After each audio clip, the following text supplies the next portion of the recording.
All right, give me just a moment.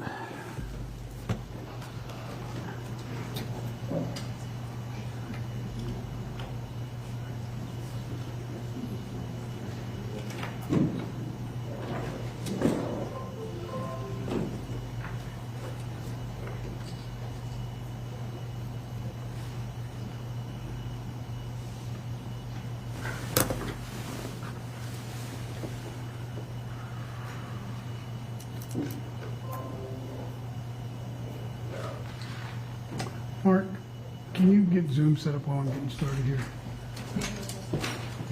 You do it on this computer, and I'll just join the meeting on this one.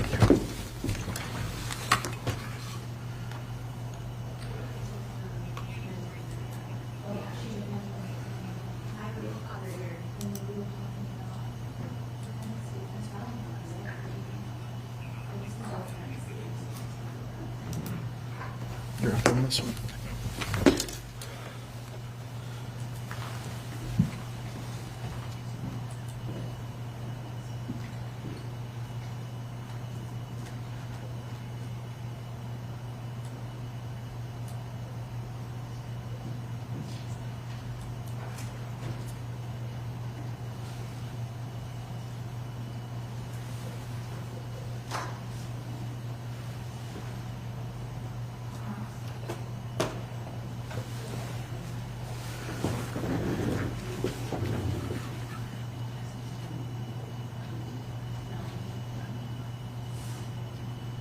Mark, did you join the meeting or did you start as the host? Because it's...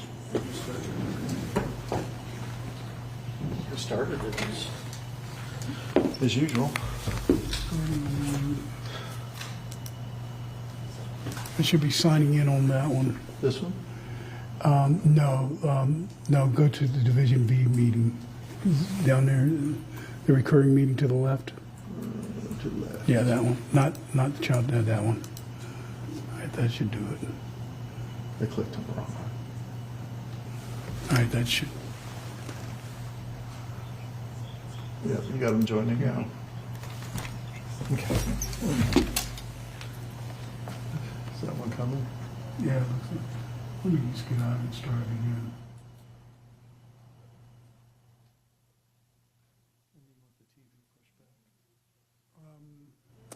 No, I think it's fine because they probably will use that for closings.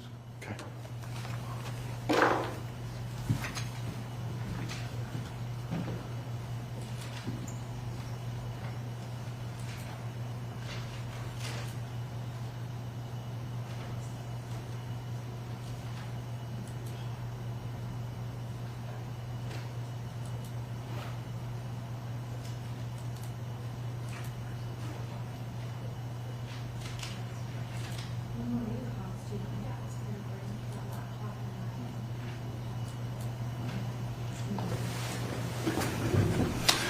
All right, now that we've got the technical stuff out of the way, we are back in session on State versus Ferriter. Let me have appearances, please.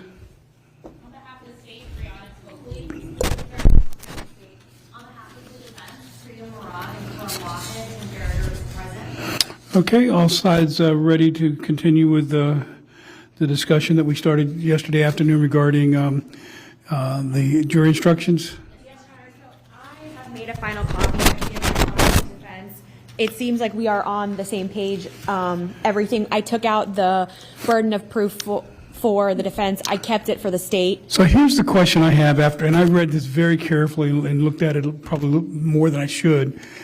But I came away after reading Radford with the feeling that in this particular case where I've limited, based on the motion for JOA by the defense, to just that prong in the information that dealt with the confinement and the caging, that did not involve bodily injury and did not involve corporal punishment, I came away with the feeling that the defense does not apply with what's left of count one, but it would apply to the lesser. And in looking at the draft of the instructions, it seems to me the defense is included both as to the charge of aggravated assault and to the lesser. But my reading of the law is that it doesn't apply now to count one as it currently stands with how I've narrowed it. So let me hear both sides weigh in on that. And I apologize if I'm raising an issue that both of you hadn't looked at, but that's something that jumped out at me as I looked at this.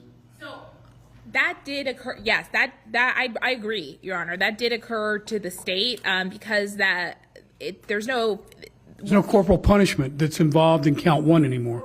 Right. It's not corporal punishment. It's not reasonable punishment, and it's also not physical punishment. However, jury instructions are sometimes a way in which a case can be reversed. And so, well, if the state is telling me that you don't want to take a chance and you want it to be included, I won't get in the way of that, but I'm telling you, sitting up here on the bench and looking at the case law, in light of how I've narrowed the case on the count one, I don't think the affirmative defense of corporal punishment, permissible corporal punishment, applies to count one. It clearly applies to the lesser. That's not even an issue for me. And I will say that you've drafted, even in count one, you've drafted the instruction the way I would have ordered it this morning, putting the burden of persuasion on the state. In light of everything I looked at, that would be where I would place the burden under the case law. There's no perfect guidance on that, but that's kind of, I'm doing the same thing that you're doing, being cautious and putting the burden on the state so that if there's any error, it's something that shouldn't be harmful to the defendant. Right. So we put it in because the defense was requesting it. Let me think about if we want to remove it for a second. I certainly was going to argue that it doesn't apply as charged, but we'll see what the defense has to say first. All right, so let me hear from you, Mr. Waheed. You moved successfully for JOA on a portion of count one, which knocked out the great bodily harm aspect of that, and which in the court's view left me with, as far as count one goes, with that prong that I read when we were discussing the issue that dealt with the confinement and the caging that did not involve physical punishment. So by you being successful in that portion of your motion for JOA, what's your position now in terms of what I've stated, that I don't think that the affirmative defense applies as presently stands with the count one for aggravated battery, or aggravated child abuse, I'm sorry. Sure. Obviously, my position is it does apply. But how? Let me ask you. Tell me, because if count, you agree that the aggravated child abuse count now does not involve any corporal punishment aspect, right? And the affirmative defense relates to permissible corporal punishment, doesn't it? No, it's physical discipline, Judge. The actual wording is, it is not a crime for a parent or a child to impose reasonable physical discipline on a child for misbehavior under the circumstances, even though physical injury resulted from the discipline. All right, so your position is that the caging is the physical discipline. Correct. That it doesn't have to be corporal. I'm not sure I agree with that, but I understand your position. So if that's your position, I can see where you would argue that it comes and applies to count one as well, even with the way that I've narrowed it. Yes, correct. And the instruction as it goes on is, it doesn't say anything about corporal punishment, to be clear. It does say physical discipline, and it's talking about whether or not it was reasonable. I think that is exactly the situation we are in right now. So I do think it applies. Every case I've read, I'm not sure where the court felt it didn't apply. What didn't apply? That this affirmative defense would not apply in this case. No, I feel that it doesn't apply to count one for aggravated child abuse, but that it would apply for any lesser of that. And let me tell you why I get to that, and you can deal with it specifically. Because when I looked at the Radford decision, the Supreme Court of Florida makes the statement as follows: we agree with the 4th and 2nd districts that under the current statutory scheme, there is no parental privilege barring prosecution for felony child abuse under Section 827.03. Then they go on and say, indeed, Section 827.031, defining felony child abuse, makes no exceptions for parents or the equivalent. And then they say this, and this is what leads me to my conclusion about if the count doesn't involve corporal punishment as it presently stands, then maybe the affirmative defense doesn't apply. And this is what the Supreme Court said. Thus, It is not that felony child abuse by a parent is a non-existent crime, but rather a parent may assert as an affirmative defense his or her parental right to administer reasonable and non-excessive corporal punishment. So the Supreme Court spoke to corporal punishment, and I believe that caging doesn't, at least I wouldn't define it off the top of my head, as being corporal punishment. Corporal punishment in my mind is physical touching, and as the cases talk about a permissible battery upon a child subject to the reasonableness limitation. So let me have you address that, because that's what led me to the conclusion why I raised the issue right up front as to whether it applies at all to the top level charge. Yes, so that case, Radford, is before the amended jury instruction. So this jury instruction is actually later in time approved by the Supreme Court. And the jury instruction sits under 16.1 and under 16.3. It does not caveat in any way using the word corporal punishment anywhere. And it doesn't say, it doesn't apply to any of either A, B, C, or D under aggravated child abuse. So A and D are gone, I believe. We're left with B, C. Well, spell that out for me. I can. A was the the A was the aggravated battery that the court found didn't apply. Great bodily harm involving great bodily harm. And then whatever the last letter was is the one where it talks about specifically intended child abuse, intentional child abuse. So those two. Which encompasses, by definition, great bodily harm. It does. Yeah. So those two are gone. But what is left, which was torture, malicious, and unlawful caging, there is nowhere in the instruction that it carves out any exception for the parental affirmative defense for any of those subparts. Well, okay, so the Radford decision. Let me find out. I thought that was dealt in the Radford decision, and what I thought that it said is that any exceptions must be in the statute itself.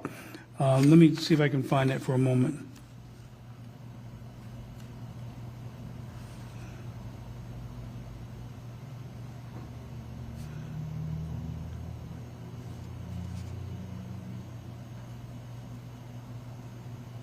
Okay, so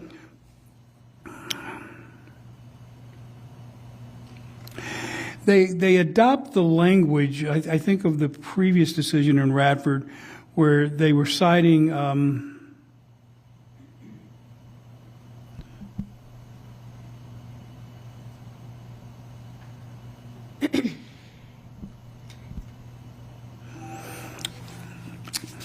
I made a note of that, so I can't find it right off. Let me just bear with me just for another second.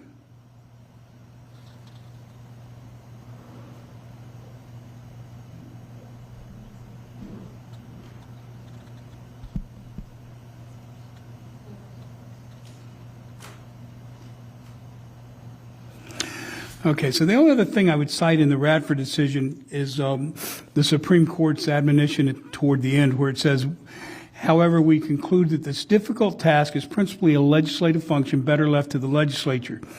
As the 4th District has previously observed, cases like this should stand as a warning to those, parents and others alike, who quickly turn to corporal punishment as a solution to child discipline problems. It is apparent that there is a serious risk of going too far every time physical punishment is administered. So that brings me back to where I think I started with this, is that because the corporal punishment is no longer a part of what the jury will hear on the aggravated battery, my conclusion still is that it's not a defense as the count currently stands. But that being said, I understand the state's position, and if the state is telling me that you don't want to take a risk that I'm wrong on this issue and that you would rather the parental affirmative defense be presented to the jury, I'm fine with that. At some point, there's going to be a judge who says that, no, I'm going to stick to my guns, and this is going to the way it's going to be, and it'll get tested on appeal again. But I'm not of that ilk at this stage, because the law, to be candid, is not crystal clear on which direction to go here. Yes, Your Honor, that's correct. We agree with Your Honor, but out of abundance of caution, we're just going to leave it in there. All right, so that takes away the issue for you, right, Mr. Wahid? So there's no issue then? But we're still going No to issue argue for me. that, it was not reasonable. I understand, right, and the permissible limits are an issue with not only the aggravated child abuse count, but it will be an argument with respect to the lesser as well. Okay, so that was what I wanted to let you know that I had gleaned from my review of the decision and the instruction yesterday.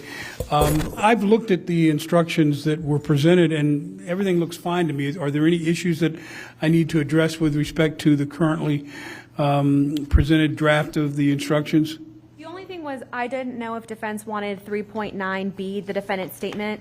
The only statements that we have from the defendant are the ones from the video. I don't think that it applies in this case, but I just left it in for them to let me know whether or not. 3.9B, so what's your position on that? What?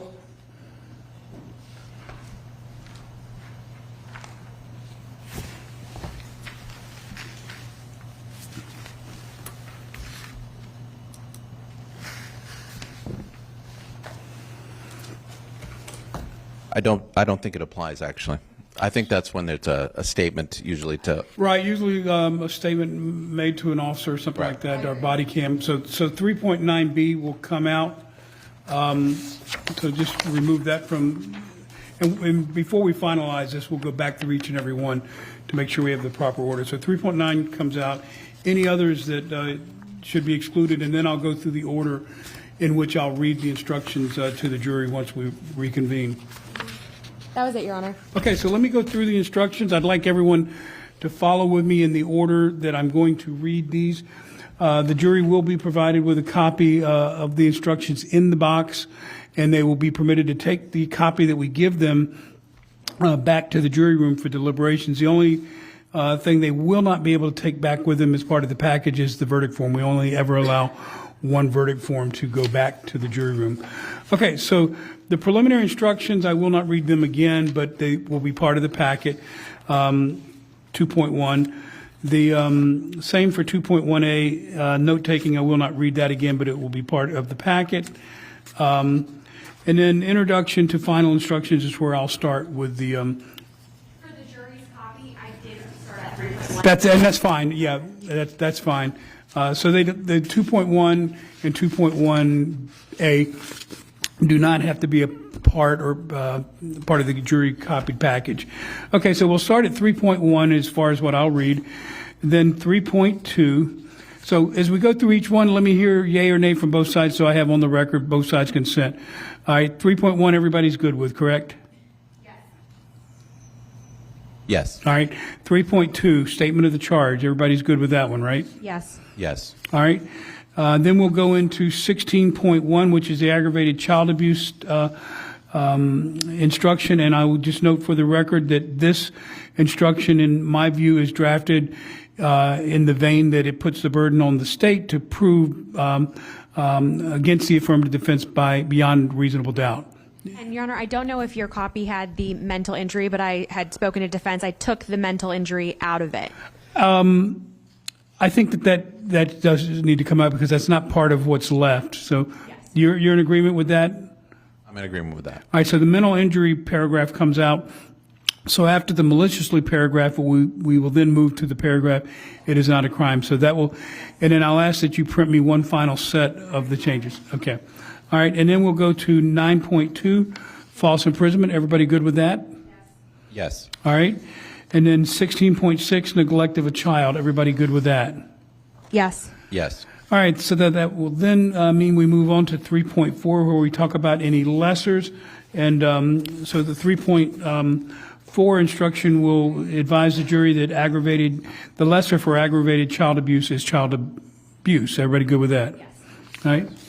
Defense, good? yes, Judge. Okay. All right, and then that'll take us to reading the lesser for count 1 of instruction 16.3 for child abuse, and that includes the same burden on the state to disprove the affirmative defense beyond and to the exclusion of a reasonable doubt. And mental injury remains in this one? Yes. Okay, all right, good enough. All right, 16.3 is good. All right, 3.58, principles, everybody good with that? Yes. Yes, Judge. Okay, and then we move into the standard, the 3.7, plea of not guilty, reasonable doubt, and burden of proof. Everybody fine with that, I presume, correct? Yes. Yes.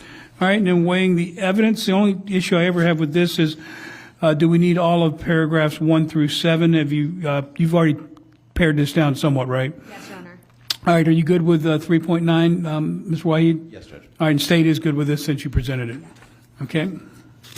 That takes us to 3.9A, defendant not testifying. Is that going to be the decision that's ultimately going to be made? I'll do the colloquy. All right, so when I get to that, so that means that we'll be reading 3.9A to the jury. After that, we go to instruction 3.10, rules for deliberation. I assume everybody's fine with that. That's standard. Yes. Yes. All right. And then 3.11, cautionary instructions. Again, standard. I assume everybody consents to that. Yes. Yes. All right. And then finally, 3.12, the standard instruction on the verdict. Everybody fine with that, correct? Yes. Yes. All right. And then that takes us to the verdict form. I've looked at the verdict form. I don't see any issue that jumped out at me, so I assume everybody is fine with the verdict form, correct?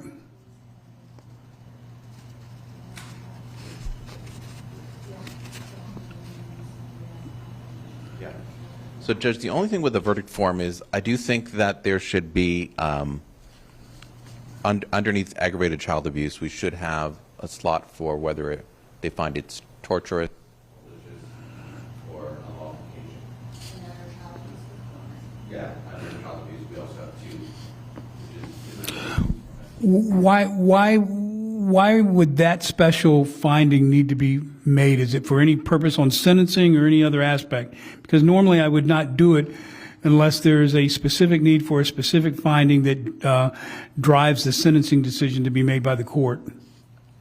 Well, we believe it goes to the unanimity issue, right, which is that they unanimously found that, for example, that it was child abuse due to unlawful occasion, where they might not be in agreement on that. They might not agree that. What case do you have to rely on that unanimity is required as to the reason for the finding of guilty on any particular charge? It's not so much a case, Judge, it goes to the idea of the jury coming to a unanimous decision. But isn't the prevailing case law that if there are alternative means for finding guilt on a particular count, that case law, as I understand it, is that there doesn't have to be a unanimous agreement on the specific avenues of which you get to an adjudication of guilt, or excuse me, a finding of guilt, but that there has to be unanimity on the finding of guilt at the top level, that there doesn't have to be unanimity on the way you get to that. Do you agree or disagree with that? I've definitely seen such cases like that. Yeah. All right, so I'm going to deny the request to have any breakdown of additional findings. Well, I assume the state would be opposing that. I'm making a, I just don't think it's supported by the case law. So, any other issues with respect to the finding or the form of the verdict form? Mr. Wahid? All right, so then I'll go over the verdict form in detail. And then lastly,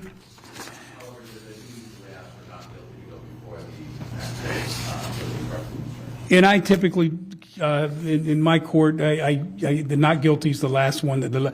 I have them address the level of guilt based on the highest charge going down to a finding of not guilty. And I can assure you that has never been a problem in my courts with juries reaching a finding of not guilty if they think a defendant's not guilty.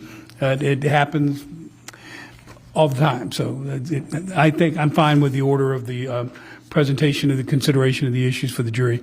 Then that takes us to 3.12A, single defendant. That's a standard. I'm assuming no one has any issue with that. All right. No. And then lastly, 2.4, evidence of other crimes, wrongs, or acts. I assume this is something the defendant probably requested, right?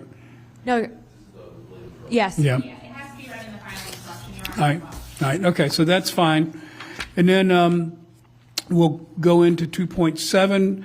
And after that point, we'll, 2.7 is fine for both sides. Again, it's a standard. Yes. All right. And then we'll move into closing arguments. And then once the closing arguments are completed, I'll then read the final instruction of 3.13, submitting the case to the jury. Yes. All right. So that's the order of them. If you can print me out a final reading set, Ms. Black, that comports with what we've done here. And then 1.1 was part of the original instructions. That doesn't need to be part of the package anymore. So just from 3.1 to where I read at the end, that'll be my package for reading to the jurors. Okay. So that takes care of any issues regarding the jury instructions. I think now would be appropriate to address the issue of the defendant testifying or not and the court doing the necessary colloquy on that. All right, so Ms. Murad, I know we talked about it already in the context of the jury instructions.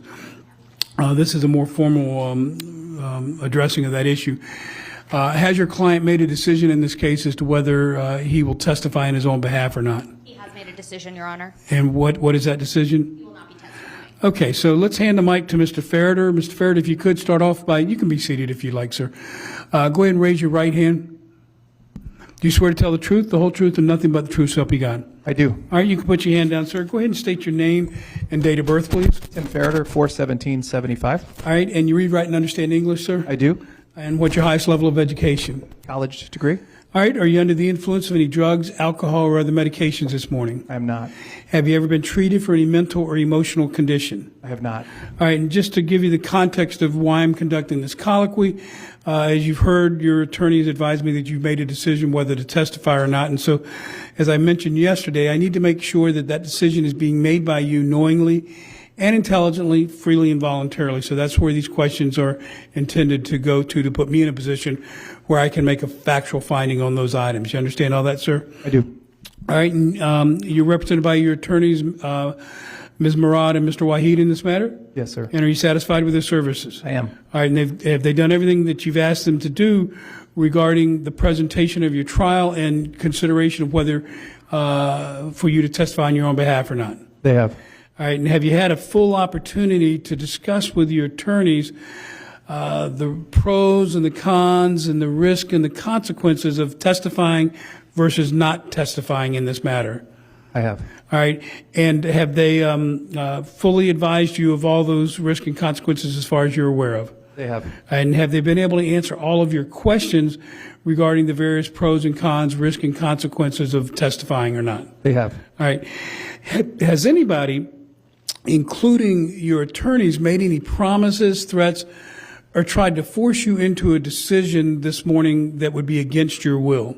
No. All right, so the reason I ask that is, and you've heard some of this from me before, there are basically three things that a defendant absolutely controls in a criminal proceeding.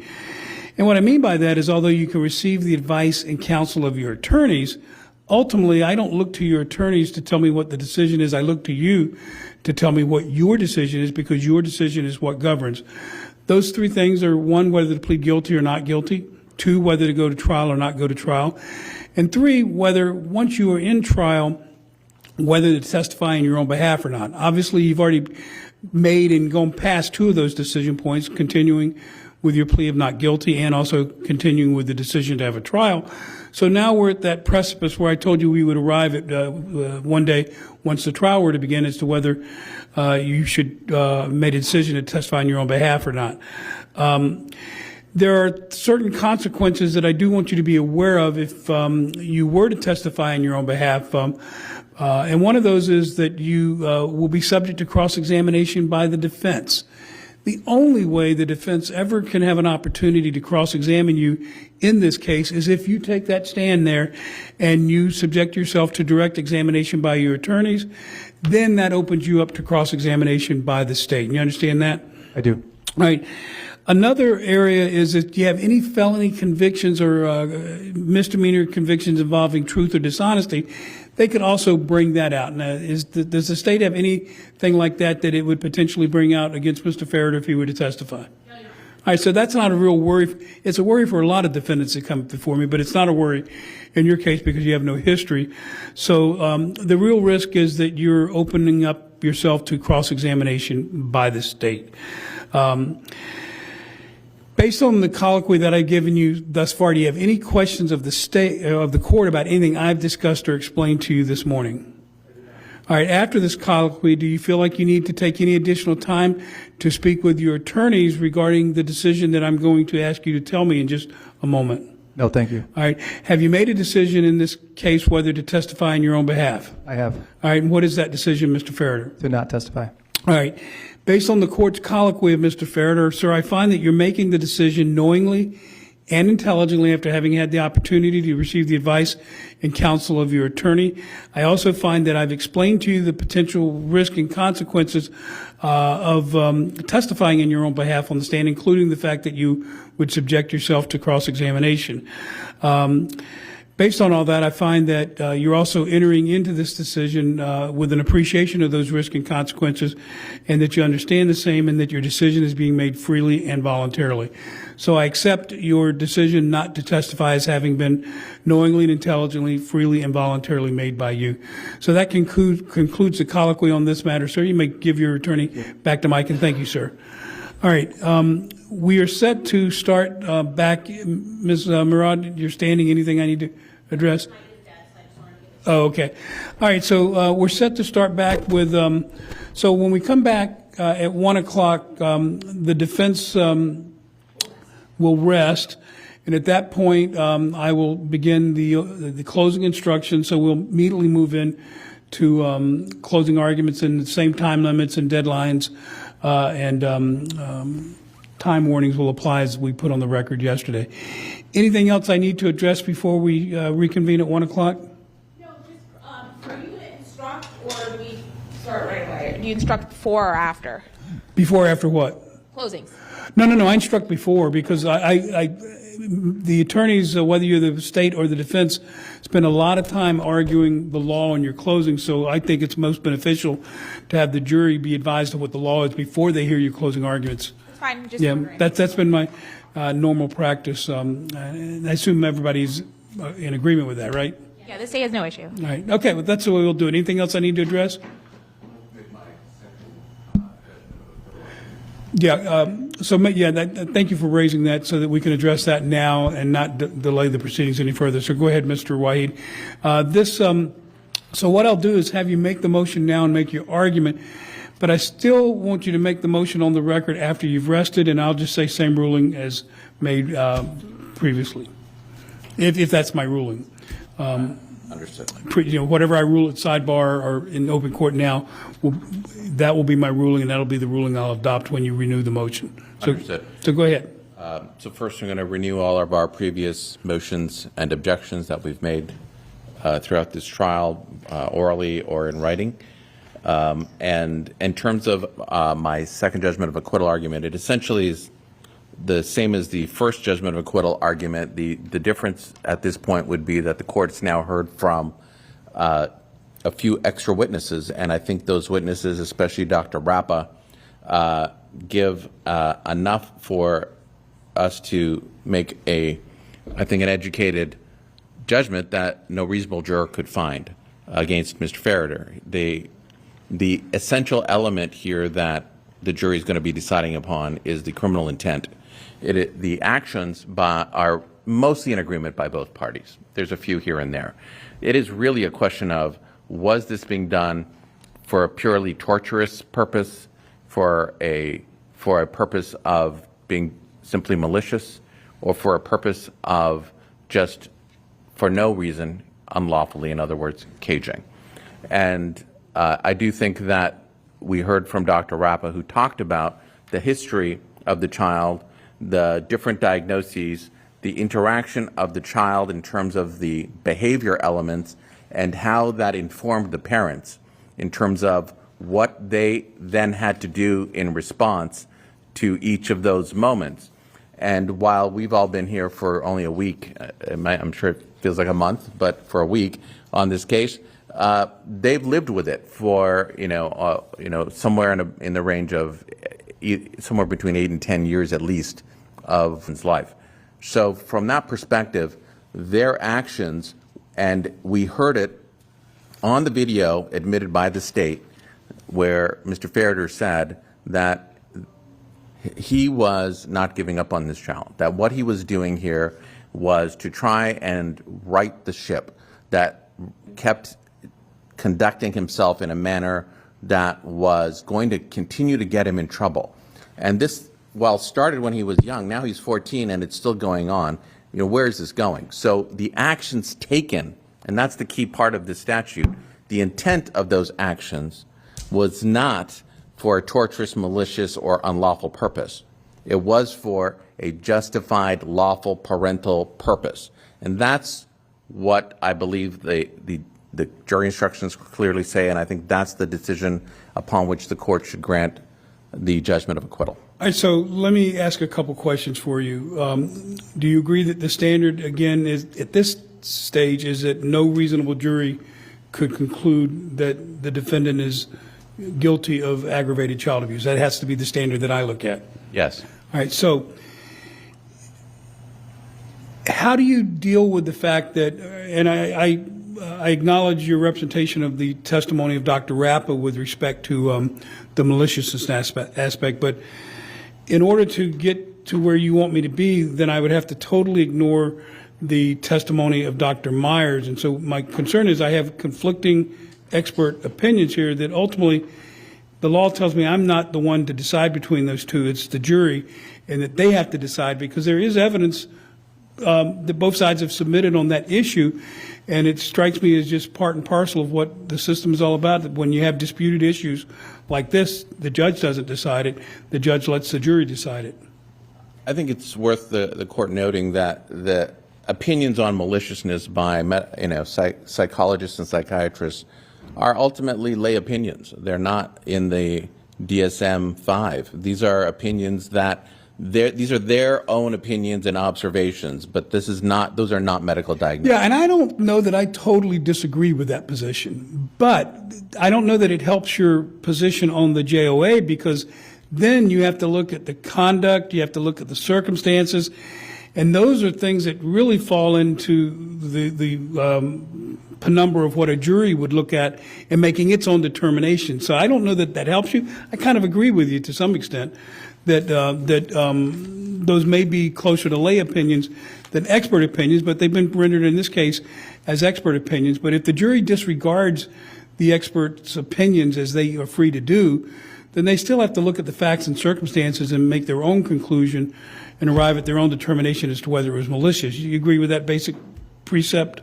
So the part about the experts, I don't agree, in that there was a relevant testimony from them that does help inform the jury, and both experts agreed that the child suffered, there's evidence the child suffered from RAD, reactive attachment disorder, and both agreed that that would have been something that would have happened in those first 17 months or so of his life before he was adopted by the Ferriters.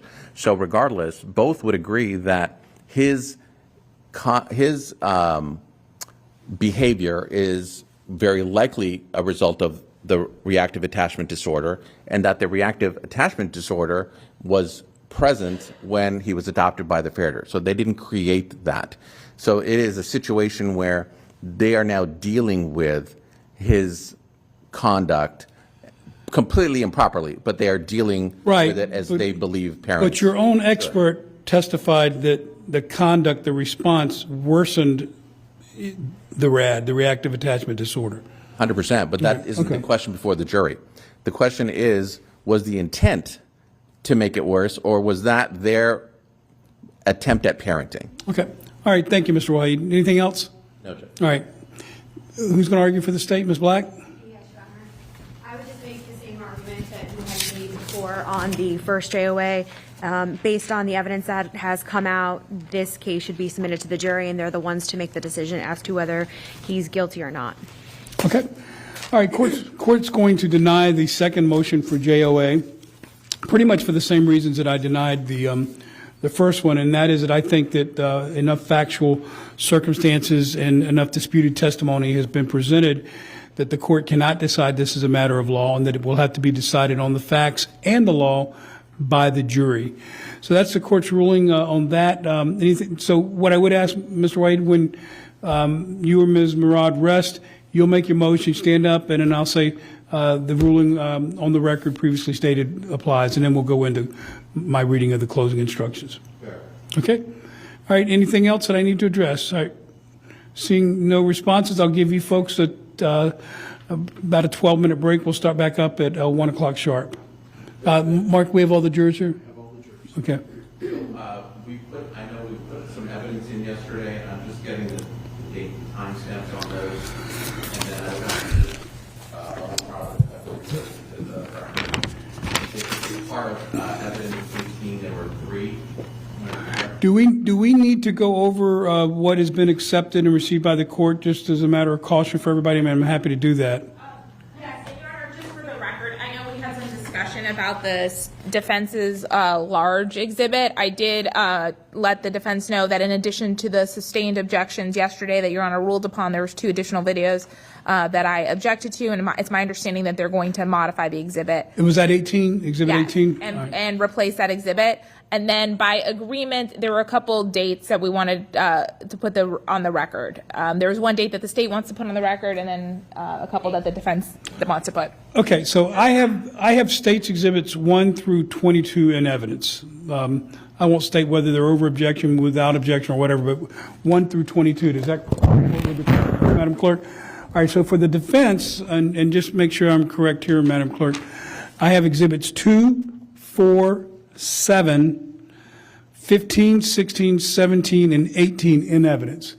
And as for ID only, I have 1, 3, 5, 6, 8, 9, 10, 11, 12, 13, and 14. Does that comport with yours, Madam Clerk? All right. Mr. Wyatt or Ms. Murad, is that any issues with that? That's correct. Okay, all right, so that takes care of that. All right, we'll be in recess until 1 o'clock, and then we'll start with the instructions. Ms. Black, before I step off, these are the new reprinted ones? Yes. All right, I'll look at them just to make sure they are where they need to be. Okay, thank you. Judge, if we can just discuss defense exhibit number 17. I never received that. I think defense is making changes to it. We have to review it. Use the microphone. We don't have a working microphone. Oh, they were getting new batteries.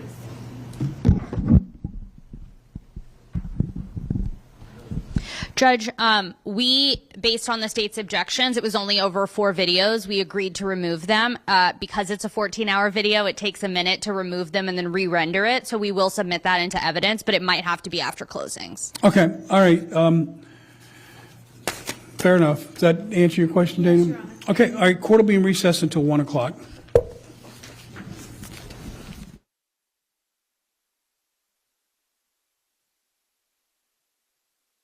All rise.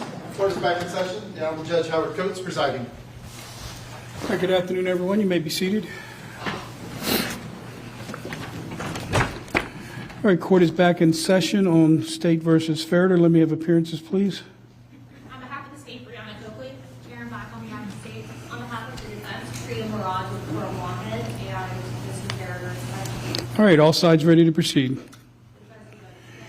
Anything the court needs to address before we have the jurors brought out? Judge, I would just ask, in light of the fact that a number of people from the family sort of on both sides are present, that the court admonish the gallery that regardless of what is said during closings or the verdict, that there is a level of decorum that has to be maintained, or we may be looking at a mistrial. All right, so let me just state kind of the obvious. When you're in a court proceeding in the gallery during the closing arguments, whether you feel one way or another about the case, you're to keep your emotions suppressed while you're in the courtroom. You're not to have any outburst of any kind.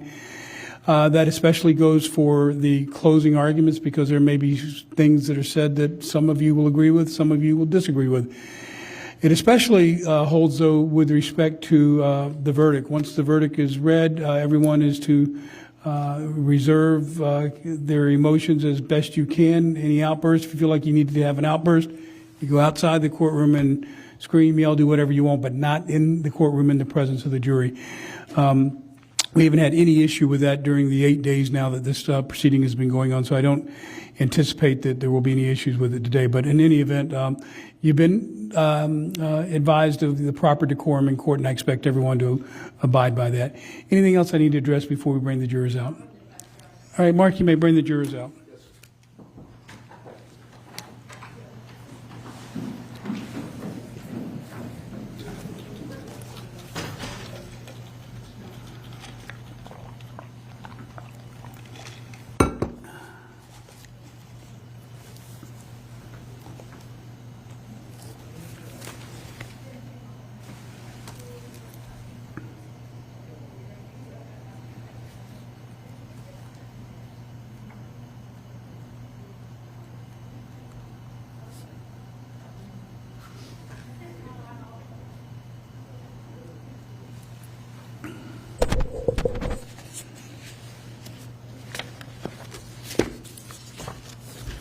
All rise. Julian.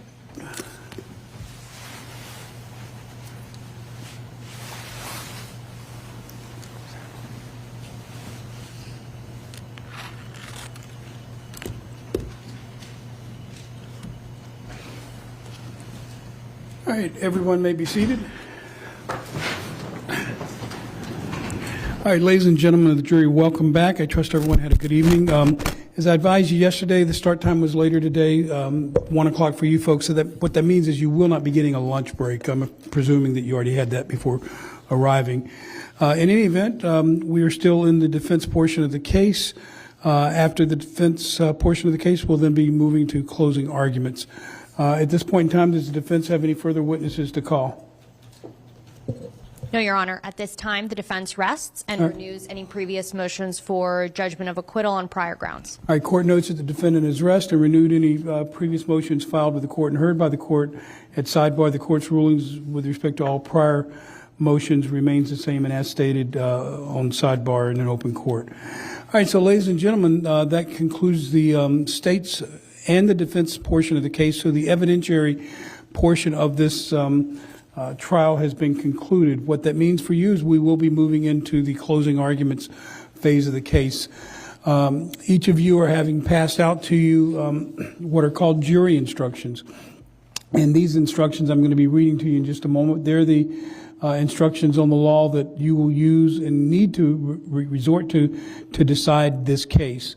I will tell you as I read the instructions, don't feel like you've got to memorize anything because you're going to be able to take copies of these back into the jury room with you to review during your deliberations. The only thing you won't be able to take back is the verdict form. After I've finished reading the instructions and the verdict form, before you go back into the jury room, I will have you remove the verdict form because we only send one verdict form back into the jury room. We never want to have a situation where competing verdict forms are coming out of the jury room. So we deal with that by making sure you only have one verdict form in which to render your determination on. Okay? All right, so with that, let me begin with the instructions that I'll be reading. I do ask that you bear with me. I will be reading the instructions. Listen to them carefully, but again, don't feel like you got to memorize them because you're going to get copies of them. Members of the jury, I thank you for your attention during this trial. Please pay attention to the instructions that I am about to give you. Timothy Dunn Ferriter, the defendant in this case, has been accused of the crime of aggravated child abuse and false imprisonment and neglect of a child. To prove the crime of aggravated child abuse, the state must prove the following two elements beyond a reasonable doubt. 1, Timothy Dunn Ferriter willfully tortured RTF or maliciously punished RTF or willfully and unlawfully caged RTF. 2, RTF was under the age of 18 years. Willfully means intentionally and purposely. Maliciously means wrongfully, intentionally, and without legal justification or excuse.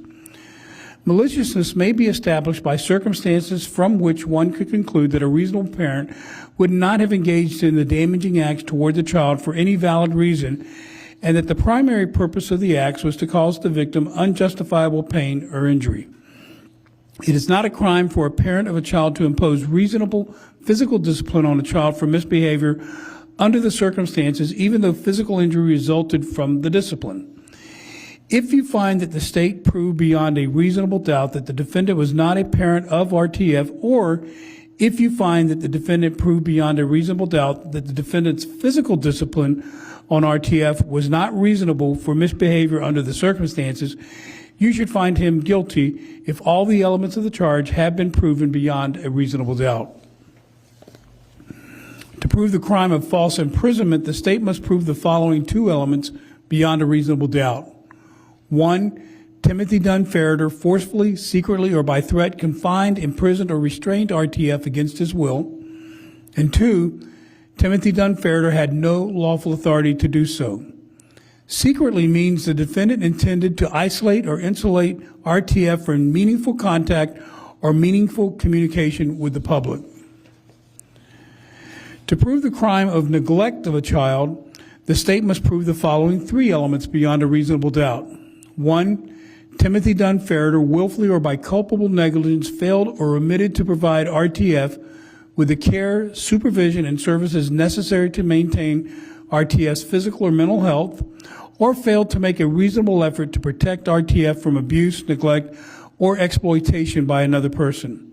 2, Timothy Dunn Ferriter was a caregiver for RTF. And 3, RTF was under the age of 18 years. Neglect of a child may be based on repeated conduct or on a single incident or omission that resulted in or reasonably could have been expected to result in serious physical or mental injury or a substantial risk of death to a child. Caregiver means a parent, adult household member, or other person responsible for a child's welfare. I will now define what is meant by the term culpable negligence. Each of us has a duty to act reasonably toward others. If there is a violation of that duty without any conscious intention to harm, that violation is negligence. But culpable negligence is more than a failure to use ordinary care for others. For negligence to be called culpable negligence, it must be gross and flagrant. The negligence must be committed with an utter disregard for the safety of others. Culpable negligence is consciously doing an act or following a course of conduct that the defendant must have known or reasonably should have known was likely to cause death or great bodily harm. In considering the evidence, you should consider the possibility that although the evidence may not convince you that the defendant committed the main crimes of which he is accused, there may be evidence that he committed other acts that would constitute a lesser included crime. Therefore, if you decide that the main accusation has not been proved beyond a reasonable doubt, you will next need to decide if the defendant is guilty of any lesser included crime. The lesser crime indicated in the definition of aggravated child abuse is child abuse. To prove the crime of child abuse, a lesser included crime of count 1, the state must prove the following two elements beyond a reasonable doubt. 1, Timothy Dunn Ferriter knowingly or willfully abused RTF by intentionally inflicting physical or mental injury upon RTF, or committed an intentional act that could reasonably be expected to result in physical or mental injury to RTF, or actively encouraged another person to commit an act that resulted in or could reasonably have been expected to result in physical or mental injury to RTF. And 2, RTF was under the age of 18 years. It is not a crime for a parent of a child to impose reasonable physical discipline on a child for misbehavior under the circumstances, even though physical injury resulted from the discipline.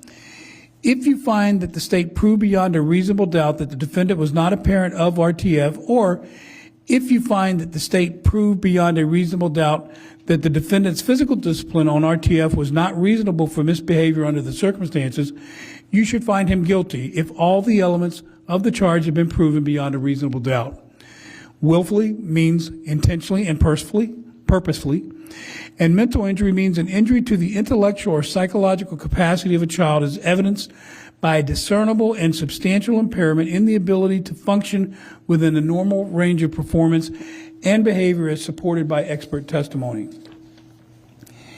If the defendant helped another person or persons commit or attempt to commit a crime, the defendant is a principal and must be treated as if he had done all the things the other person or persons did if 1, the defendant had a conscious intent that the criminal act be done, and 2, the defendant did some act or said some word which was intended to and which did incite, cause, encourage, assist, or advise the other person or persons to actually commit or attempt to commit the crime. To be a principal, the defendant does not have to be present when the crime is committed or attempted. The defendant has entered a plea of not guilty. This means you must presume or believe the defendant is innocent. The presumption stays with the defendant as to each material allegation in the information through each stage of the trial, unless it has been overcome by the evidence to the exclusion of and beyond a reasonable doubt. To overcome the defendant's presumption of innocence, the state has the burden of proving the crime with which the defendant is charged was committed, and the defendant is the person who committed the crime. The defendant is not required to present evidence or prove anything. Whenever the words reasonable doubt are used, you must consider the following. A reasonable doubt is not a mere possible doubt, a speculative, imaginary, or forced doubt. Such a doubt must not influence you to return a verdict of not guilty if you have an abiding conviction of guilt. On the other hand, if after carefully considering, comparing, and weighing all of the evidence, there is not an abiding conviction of guilt, or if having a conviction it is one which is not stable, but one which wavers and vacillates, then the charge is not proved beyond every reasonable doubt, and you must find the defendant not guilty because the doubt is reasonable. It is to the evidence introduced in this trial and to it alone that you are to look for that proof. A reasonable doubt as to the guilt of the defendant may arise from the evidence, conflict in the evidence, or lack of evidence. If you have a reasonable doubt, you should find the defendant not guilty. If you have no reasonable doubt, you should find the defendant guilty. It is up to you to decide what evidence is reliable. You should use your common sense in deciding which is the best evidence and which evidence should not be relied upon in considering your verdict. You may find some of the evidence not reliable or less reliable than other evidence. You should consider how the witnesses acted as well as what they said, and some things you should consider are as follows. 1. Did the witness seem to have an opportunity to see and know the things about which the witness testified? 2. Did the witness seem to have an accurate memory? 3. Was the witness honest and straightforward in answering the attorney's questions? 4. Did the witness have some interest in how the case should be decided? 5. Does the witness's testimony agree with the other testimony and other evidence in the case? 6. Has the witness been offered or received any money, preferred treatment, or other benefit in order to get the witness to testify? And 7. Did the witness at some other time make a statement that is inconsistent with the testimony he or she gave in court? Whether the state has met its burden of proof does not depend upon the number of witnesses it has called or upon the number of exhibits it has offered, but instead upon the nature and quality of the evidence presented. The fact that a witness is employed in law enforcement does not mean that his or her testimony deserves more or less consideration than that of any other witness. Expert witnesses are like other witnesses with one exception. The law permits an expert witness to give his or her opinion. However, an expert's opinion is reliable only when given on a subject about which you believe him or her to be an expert. Like other witnesses, you may believe or disbelieve all or any part of an expert's testimony. You've heard the testimony of a child. No witness is disqualified just because of age. There is no precise age that determines whether a witness may testify. The critical consideration is not the witness's age, but whether the witness understands the difference between what is true and what is not true and understands the duty to tell the truth. It is entirely proper for a lawyer to talk to a witness about what testimony the witness would give if called to the courtroom. The witness should not be discredited by talking to a lawyer about his or her testimony. You may rely upon your own conclusion about the credibility of any witness, and a juror may believe or disbelieve all or any part of the evidence or the testimony of any witness. The Constitution requires the state to prove its accusations against the defendant. It is not necessary for the defendant to disprove anything, nor is the defendant required to prove his innocence. It is up to the state to prove the defendant's guilt by evidence. The defendant exercised a fundamental right by choosing not to be a witness in this case. You must not view this as an admission of guilt or be influenced in any way by his decision. No juror should ever be concerned that the defendant did or did not take the witness stand to give testimony in the case. Now, there are some general rules that apply to your discussion. You must follow these rules in order to return a lawful verdict, and they're as follows. 1, you must follow the law as it is set out in these instructions. If you fail to follow the law, your verdict will be a miscarriage of justice, and there is no reason for failing to follow the law in this case. and all of us are depending upon you to make a wise and legal decision in this matter. 2, this case must be decided only upon the evidence that you have heard from the testimony of the witnesses and have seen in the form of exhibits in evidence in these instructions. 3, this case must not be decided for or against anyone because you feel sorry for anyone or are angry at anyone. 4, remember the lawyers are not on trial. Your feelings about them should not influence your decision in this case. 5, your duty is to determine if the defendant has been proven guilty or not in accord with the law. It is the judge's job to determine a proper sentence if the defendant is found guilty. 6, whatever verdict you render must be unanimous. That is, each juror must agree to the same verdict. And 7, your verdict should not be influenced by feelings of prejudice, bias, or sympathy. Your verdict must be based on the evidence and on the law contained in these instructions. Deciding a verdict is exclusively your job, and I cannot participate in that decision in any way. So what I would ask is that you please disregard anything I may have said or done that made you think I preferred one verdict over another, as that would not be the case. You may find the defendant guilty as charged in the information or guilty of such lesser included crime as the evidence may justify or not guilty. If you return a verdict of guilty, it should be for the highest offense on the verdict form for each count that has been proven beyond a reasonable doubt. If you find that no offense has been proven beyond a reasonable doubt, then of course your verdict must be not guilty. The verdict must be unanimous, and that is, all of you must agree to the same verdict. Only one verdict may be returned as to each crime charged. The verdict must be in writing for your convenience. The necessary verdict form has been prepared for you, and each of you have a copy of it, and it is as follows. So, as I indicated, you'll take one of these verdict forms into the court or into the jury room for deliberations, and they begin as follows, or it begins. We, the jury, find as follows, and the first count that you'll be asked to address will be count 1. You're basically given 3 options under count 1. The first option is guilty of aggravated child abuse as charged in the information. If the unanimous determination of the jury is that that's the appropriate determination, then you check that box and move on to count 2. If, however, the unanimous determination of the jury is that not to check the first box, then you move on to a consideration of the second line for guilty of child abuse, a lesser included offense. And again, if the collective unanimous determination of the jury is that that's the appropriate box to check, then you check it and move on to count 2.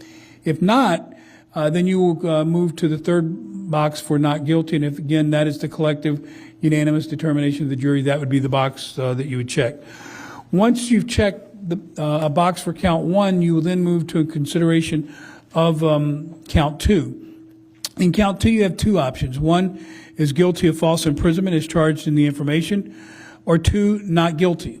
And so whatever the collective unanimous determination of the jury is as to count 2, you'll check the appropriate box, and once that has been done, you will then move on to a consideration for count 3. Count 3, you also have 2 choices. Guilty of neglect of a child as charged in the information, and not guilty. And again, whatever the collective unanimous determination is of the jury, you will check the appropriate box. Importantly, you only check 1 box for each count. So just keep that in mind as you go through the verdict form. At the end, once the foreperson is selected, that person will date the verdict form and sign where indicated on the verdict form. A separate crime is charged in each count of the information, and although they have been tried together, each crime and the evidence applicable to it must be considered separately, and a separate verdict returned as to each. And so by the way the verdict form is separated, you would be returning a separate verdict as to each count.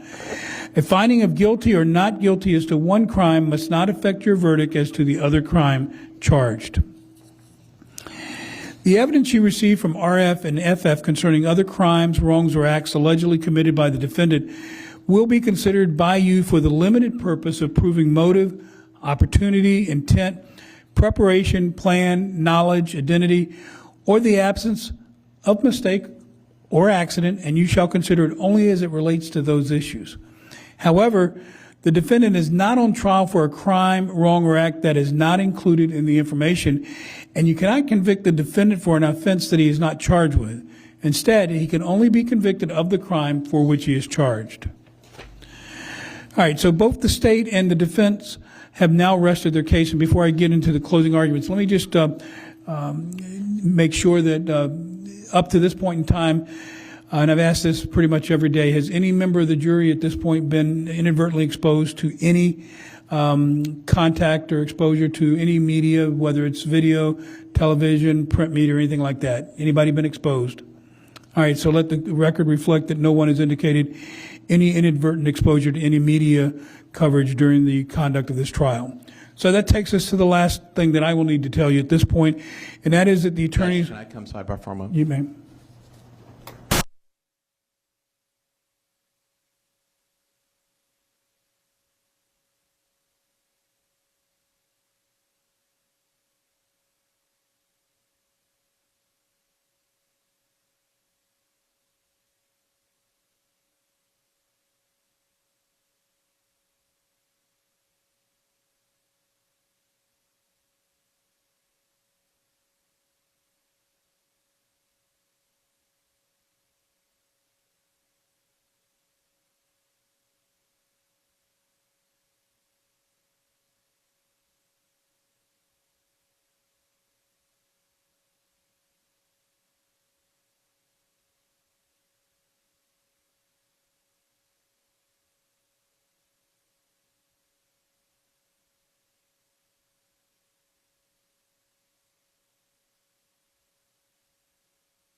Okay, so as sometimes happens, after the court has read the instructions, it becomes apparent that there may be an additional instruction that either of the parties may want to have read. So that has occurred here, and so in order to make sure that I properly read to you any additional instructions that were not part of the original packet that were provided to me, I need to take a recess for about 5 minutes to have them print out the additional instructions, and it will change the form of the verdict form. So I'll go over the additional instruction and the form of the verdict form so to make sure that you have everything that you're going to need to know. I'm not correcting anything that I've already read to you. I'm just adding an additional instruction which will also make for an addition to the verdict form. So we'll take a very short recess for 5 minutes, and then once I get the new instruction in front of me, we'll begin with reading that one.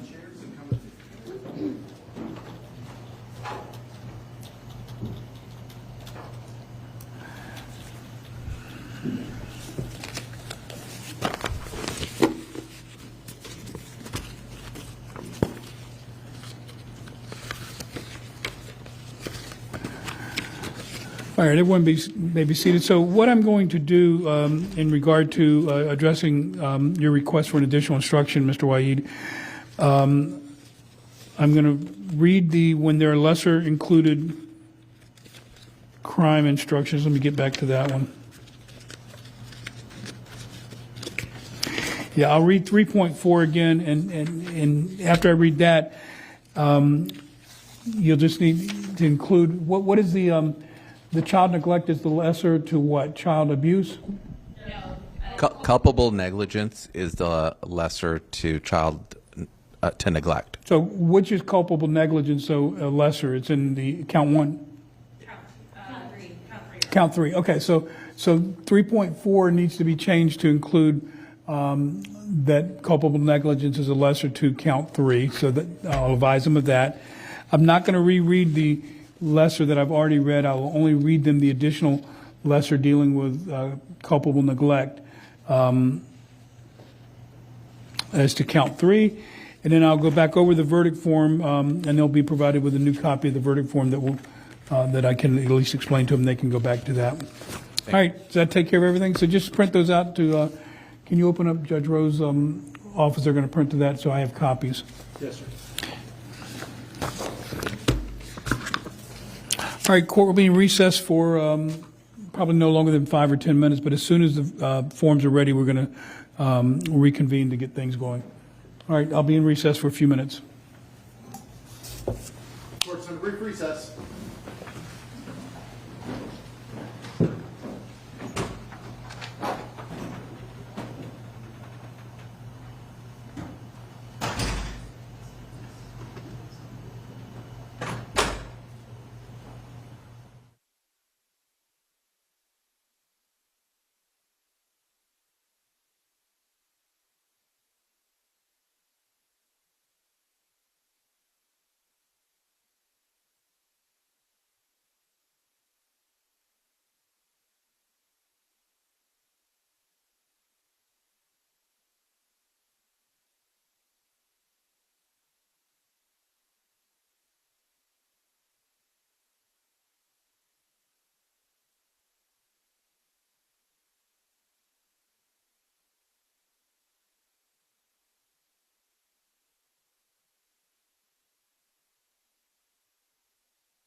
All rise.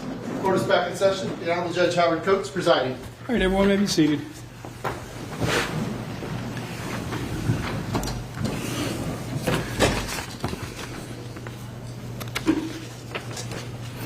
All right, so both sides looked at the revised 3.4. The lesser included 8.9 for culpable negligence in the revised verdict form. Yes. Are all sides in agreement with the form of these documents? Yes, Judge. Okay, all right, you may go ahead and bring the jury out then.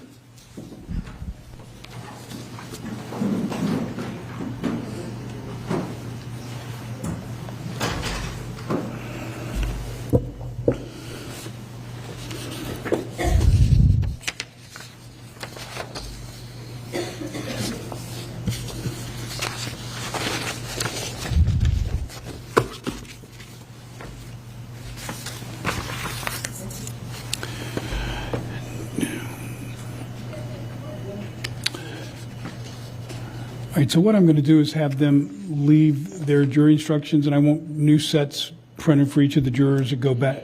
Oh, you've already done that, so that's done. Everything's been replaced. Okay, all right, good enough. All right, we're set then.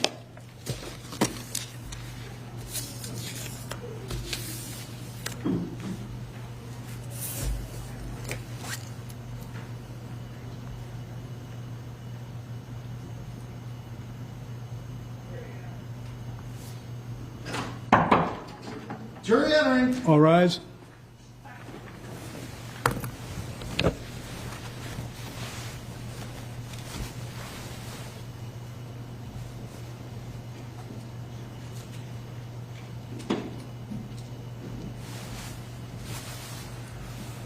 All right, everyone may be seated.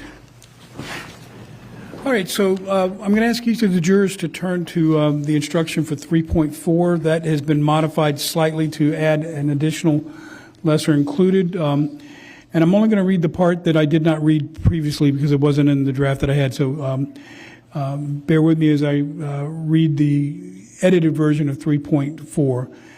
The lesser crime indicated in the definition of neglect of a child is culpable negligence, which brings me to adding an additional instruction for culpable negligence, which is 8.9. To prove the crime of culpable negligence, the state must prove the following two elements beyond a reasonable doubt. One, Timothy Dunn Ferriter exposed RTF to personal injury, and two, he did so through culpable negligence. Actual injury is not required. I will now define culpable negligence for you. Each of us has a duty to act reasonably toward others. If there is a violation of that duty without any conscious intention to harm, that violation is negligence. But culpable negligence is more than a failure to use ordinary care for others. In order for negligence to be culpable, it must be gross and flagrant. Culpable negligence is a course of conduct showing reckless disregard for human life or for the safety of persons exposed to its dangerous effects, or such an entire want of care as to raise a presumption of a conscious indifference to consequences, or which shows wantonness or recklessness, or a grossly careless disregard for the safety and welfare of the public, or shows an indifference to the rights of others as is equivalent to an intentional violation of such rights. I'm also going to have you turn to the verdict form because there's a revision to that from what I previously explained.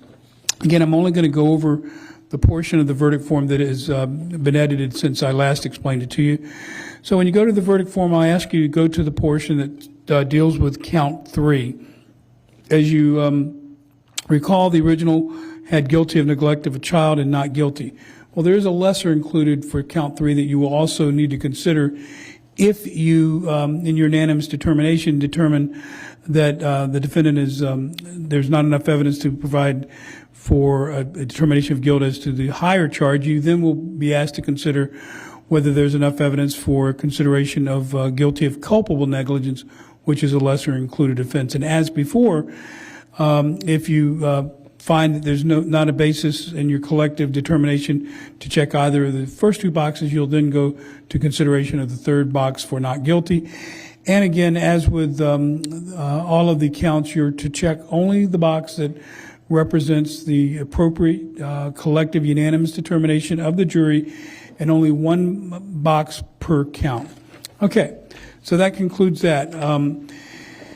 So now the attorneys will have an opportunity to present their final arguments. Please remember that what the attorneys say is not evidence or your instructions on the law. However, I do ask that you listen closely to their arguments because they are intended to aid and help you in an understanding of the case. Each side will have an equal time, but the state is entitled to divide this time between an opening argument and a rebuttal argument after the defense has given its closing argument. So that concludes my reading of the instructions to you on the law. With that, is the state ready to proceed with its closing arguments? Yes, Your Honor. All right, Ms. Coakley, you may proceed.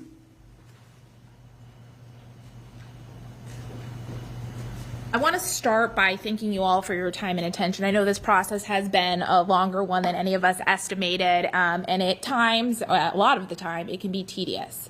But this process is an important one, and the decision you're about to make is an important one. From the outside, the Ferriter family looked in a lot of ways like an ordinary family. 2 parents, 4 children, the kids go to school, there are activities, the daughters have bedrooms, normal, ordinary to the outside. But what has been established, what has been proven through the course of this case, is what was happening inside that house was anything but ordinary. We learned that, put that again. User error.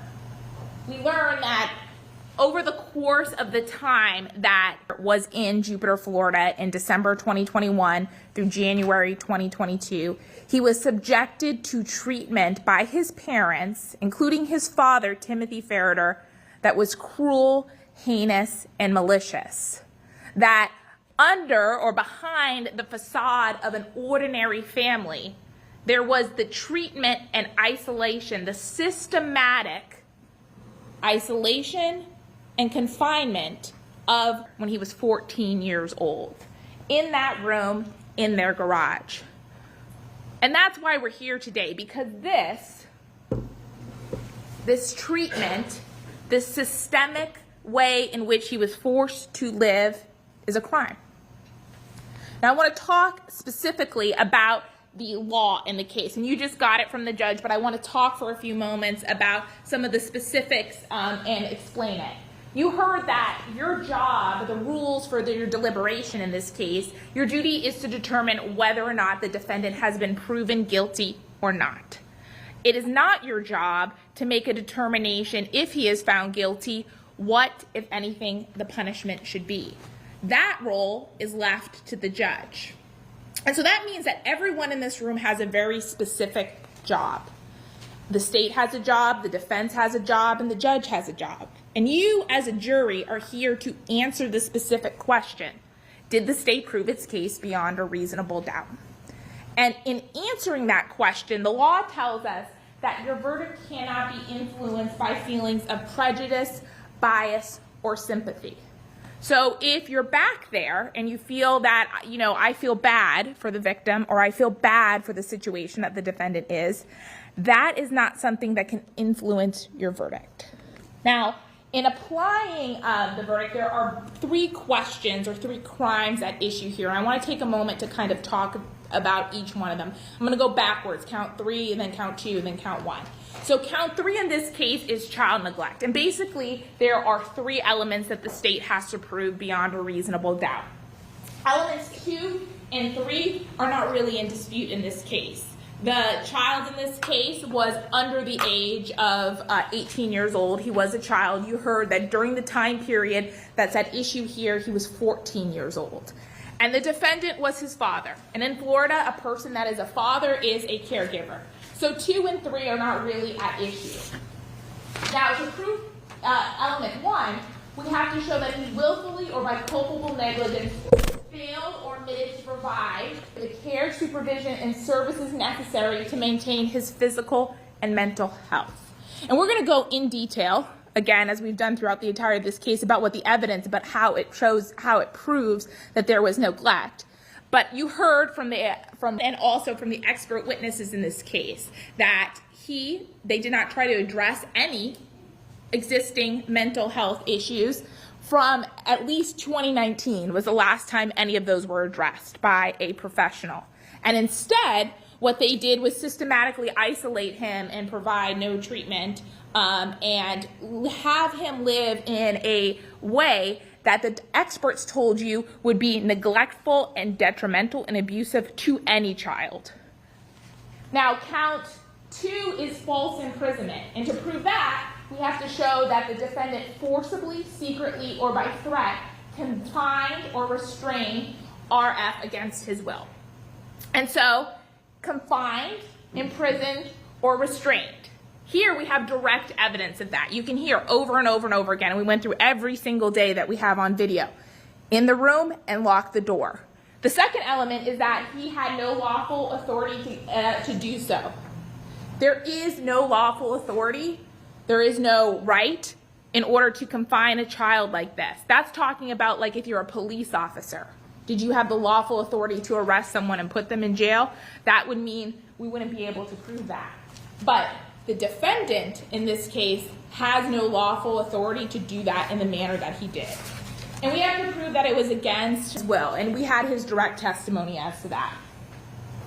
Now, I want to talk about count 1, which is the aggravated child abuse. There are 2 elements to aggravated child abuse. The first is that he willfully tortured, maliciously punished, or willfully and unlawfully caged RF. And it's important to note here that these are ors. So it's in the alternative. It doesn't have to be all of those. It can be any one of the three. So if you find that we've proven beyond a reasonable doubt that he willfully tortured, then we've met element 1. Or instead, if you find, based on the testimony of Dr. Myers, that it's actually malicious punishment, then that is proving element 1.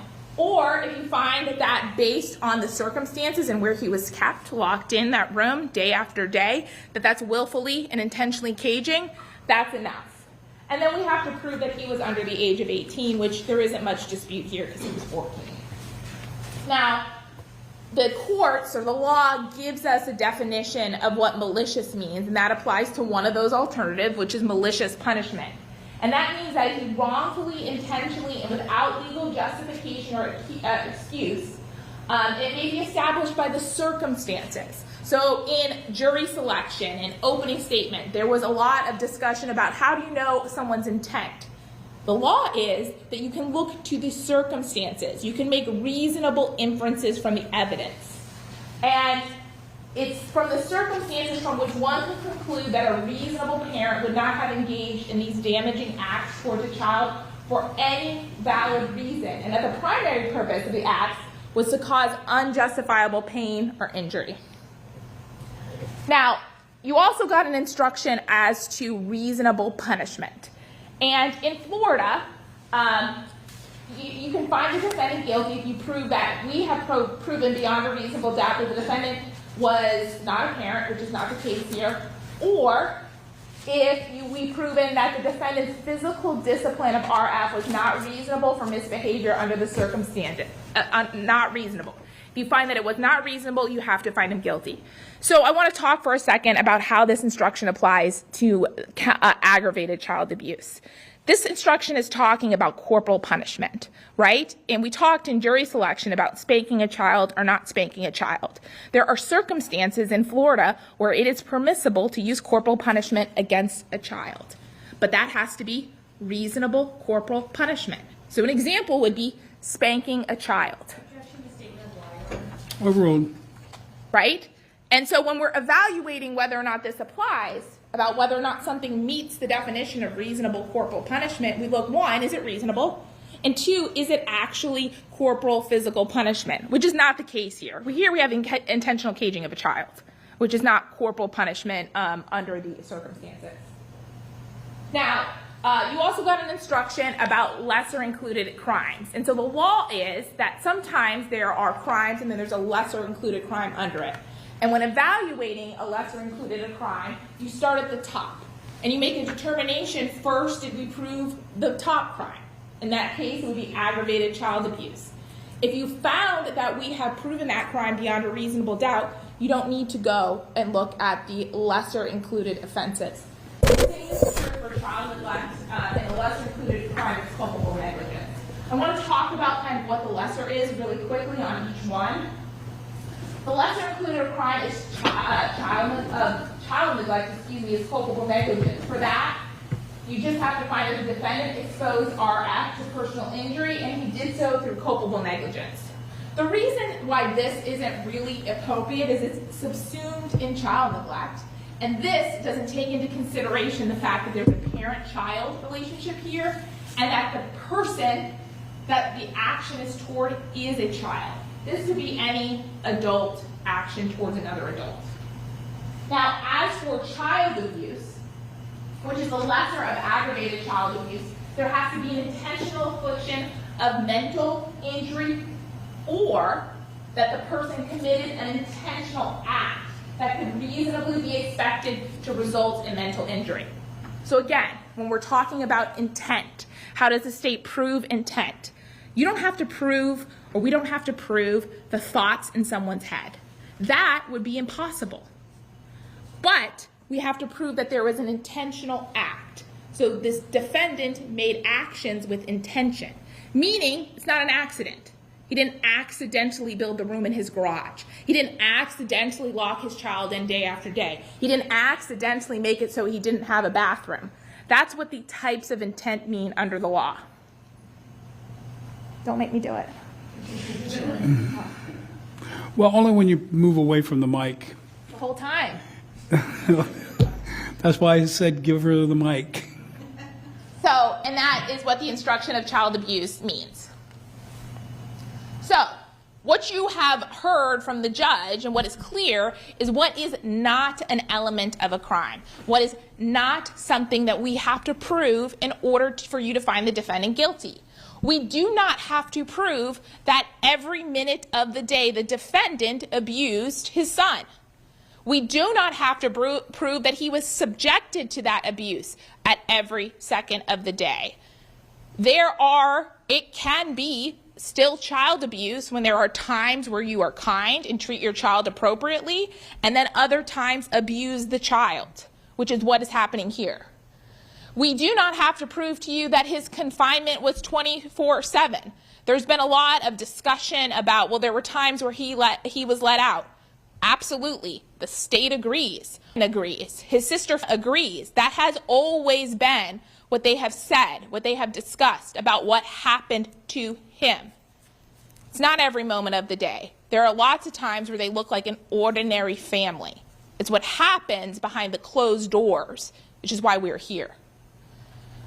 We do not also have to prove that the victim was starving, that he was malnourished. That has never been our contention or the state's claim. We agree that he was not clinically malnourished. The issue with the food is that they systematically controlled and regulated him to an extent where it became abusive. There was social isolation. There was lack of access. There was lack of autonomy to a level in which it was objectively harmful to any person, but specifically to. That's why the food matters. Yes, he got dinner. He got breakfast most days. You can see on the video there's 1 or 2 days that as a punishment he does not get dinner. But we sat here and watched him over and over and over again eating his meals alone in his room. It also is not a legal defense that a child has some type of diagnosis, a mental health issue, a substance abuse issue, a behavioral problem. You know, whether or not a child is born with a mental health issue or an intellectual disability or a behavioral problem, or an adopted child has those things because of trauma, because of genetics, because of a roll of the dice, that could happen in any case, adopted or biological. That is not a reason or a justification to abuse a child. And that's what the law is. And that's why you're not going to see that in an instruction that it matters at all. It is also not a legal defense that a child has behavioral problems. It's not a legal defense that it was hard, it was difficult, it wasn't as easy as the other children. It's not a legal defense that we tried other things. There's no justification legal for what happened here. It's also not a legal defense that we did not get good advice. Now, you're going to get the form in the form of the verdict. There's actually 3 counts, but I just showed 2 here. And I want to make clear that you make a determination, you just check one of these, but your determination on one charge can be different. So that means that you can find him guilty of one charge and not guilty for another. The evidence applies to all of the charges, but your determination doesn't have to matter. And some people get worried that it's going to be like on TV and the foreperson is going to have to read it out. That's not how it works in here. The clerk will read it. And this is the kind of the instruction that tells you that law that I just talked about, that a finding of guilty or not guilty as to one crime doesn't have to affect your verdict as to the other. Now, there is one instruction here that we haven't talked about a lot at all, and it's called the principal instruction. And you probably noticed that we have presented evidence of both actions and statements made by Timothy Ferriter, and also actions and statements that were done by Tracy Ferriter. And that's because although they're being tried separately, they're both charged. And so that means in cases like that, if the defendant helped another person or persons commit or attempt to commit a crime, the defendant is a principal and must be treated as if he had done all the things the other person did. So they're co-defendants and can be jointly responsible for that action. So you don't have to, in your deliberations, make a separation between who did what. They are acting together in this criminal acts. Now let's talk specifically about the evidence that has been presented. First, you had the testimony of RF, and he testified, and one of the first things that he told you and that I asked him about is how he felt about the treatment by his parents. And he told you that he found that treatment to be dehumanizing. He did not want to live in that structure in the garage, and that the defendant forced him against his will. I asked him, well, what would have happened if you refused to go in the room? And he told you that he would have been physically forced to enter that room. He would have been dragged against his will. He also told you that although he did not spend all time in that room, he did spend large portions of his day confined in that room. He told you that every single night he would be locked into the room without access to a bathroom, that there were large portions of the day where he would be locked in. Occasionally, a time or two, he would return from school, be put in, and be not let out until the next day. He would eat many of his meals alone in the room, and there was periods, more than once, where he was in the dark during the day. And, you know, on cross-examination, and also told you that, yes, it's true, he can remember the good times because their abuse of him wasn't absolute. But what their actions taught him, they taught him that his needs, personal, social, physical, did not matter. They taught him, they reinforced that he was bad and that the cruel and inhumane treatment is what he deserved. They taught him that it was his fault, that he deserved this treatment. And we can still see the impact of those lessons on Ronan today. It was apparent when he testified that those lessons, what the defendant's treatment did to him, are still there. And we see Overruled. that those lessons haven't faded. And we could see that in some of the statements that he made. You could see that despite cruel, inhumane, systemically bad, harmful treatment, despite that, those people, the defendant, are still the only parents that he's ever known. That he still wants to please them. Action, facts, non-evidence, and proper argument. Overruled. For a child, and you heard it from both Dr. Myers and Dr. Rappa, for a child, this type of behavior can be normalized. It's complex. It's confusing to have the people, the only people in the world that you are supposed to love and trust, to systemically treat you this way. And so for him, from today, as a 16-year-old, still a child, he needs to call it a mistake and say that they should be forgiven. But that's not what the law is. The law, when we look, Karen, sorry, did it again. When we look, we see that this was a systemic, harmful, cruel action by those people that he loved and he trusted. And under the law, it's something that's called child abuse. Now, in evaluating the testimony, we also have the testimony of his older sister, who is now 17 years old. And so when this was happening, she was about 15, 16 years old for the time in Florida. And in that white box is one of the instructions you got, and it's about evaluating the credibility of witnesses. And in evaluating the credibility, one of the things that we look at is, does the witness's testimony agree with the other testimony and other evidence in the case? Ms. Coakley, carry the mic. I never wanted to be like a pop star, and that's how this makes me feel. Does the witness's testimony agree with the other testimony and evidence in the case? It confirms. Yes, he was locked in the garage. She confirms the status of the room. She says that he had no other room in the house.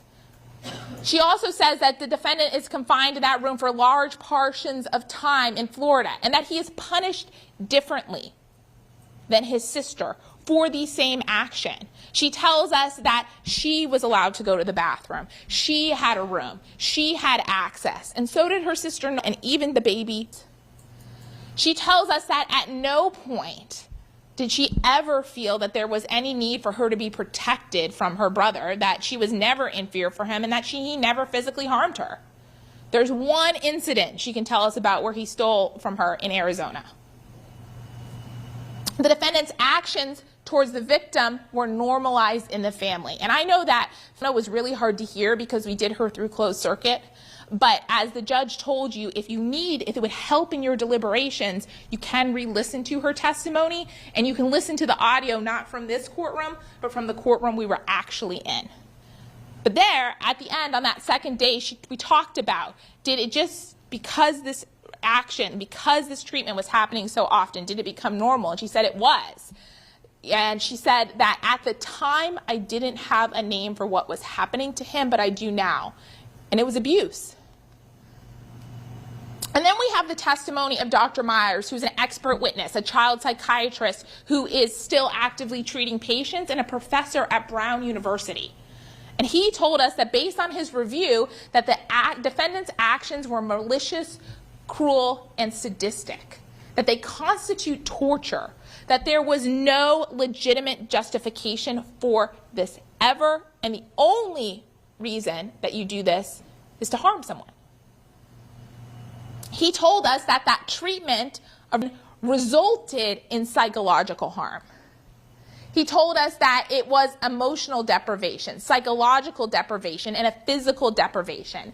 And that leads to a psychological impact.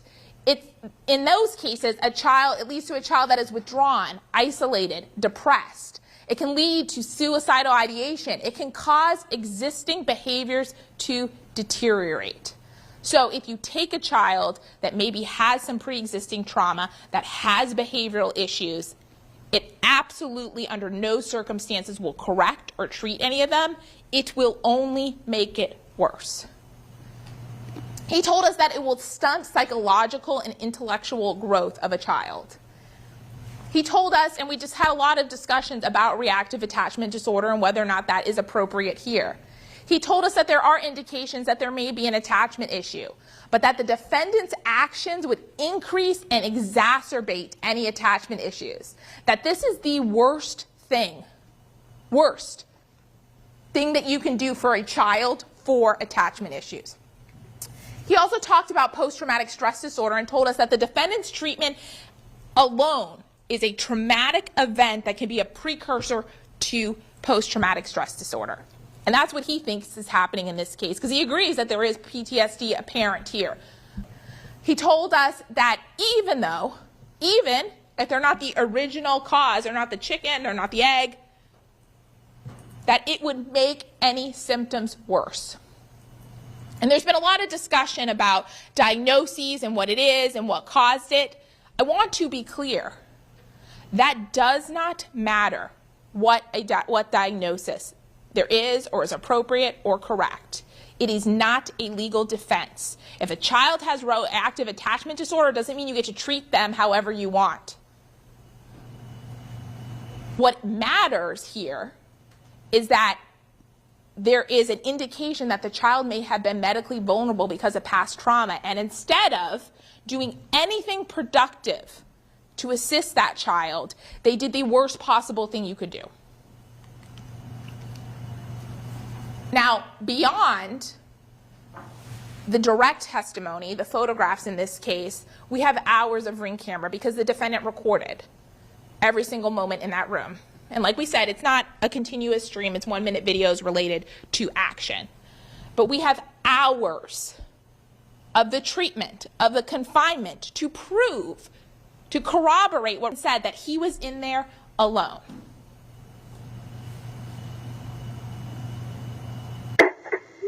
You want to take this thing to the next level? Let's do it. Let's do it in Florida too. Let's do it in Florida too. Let's go.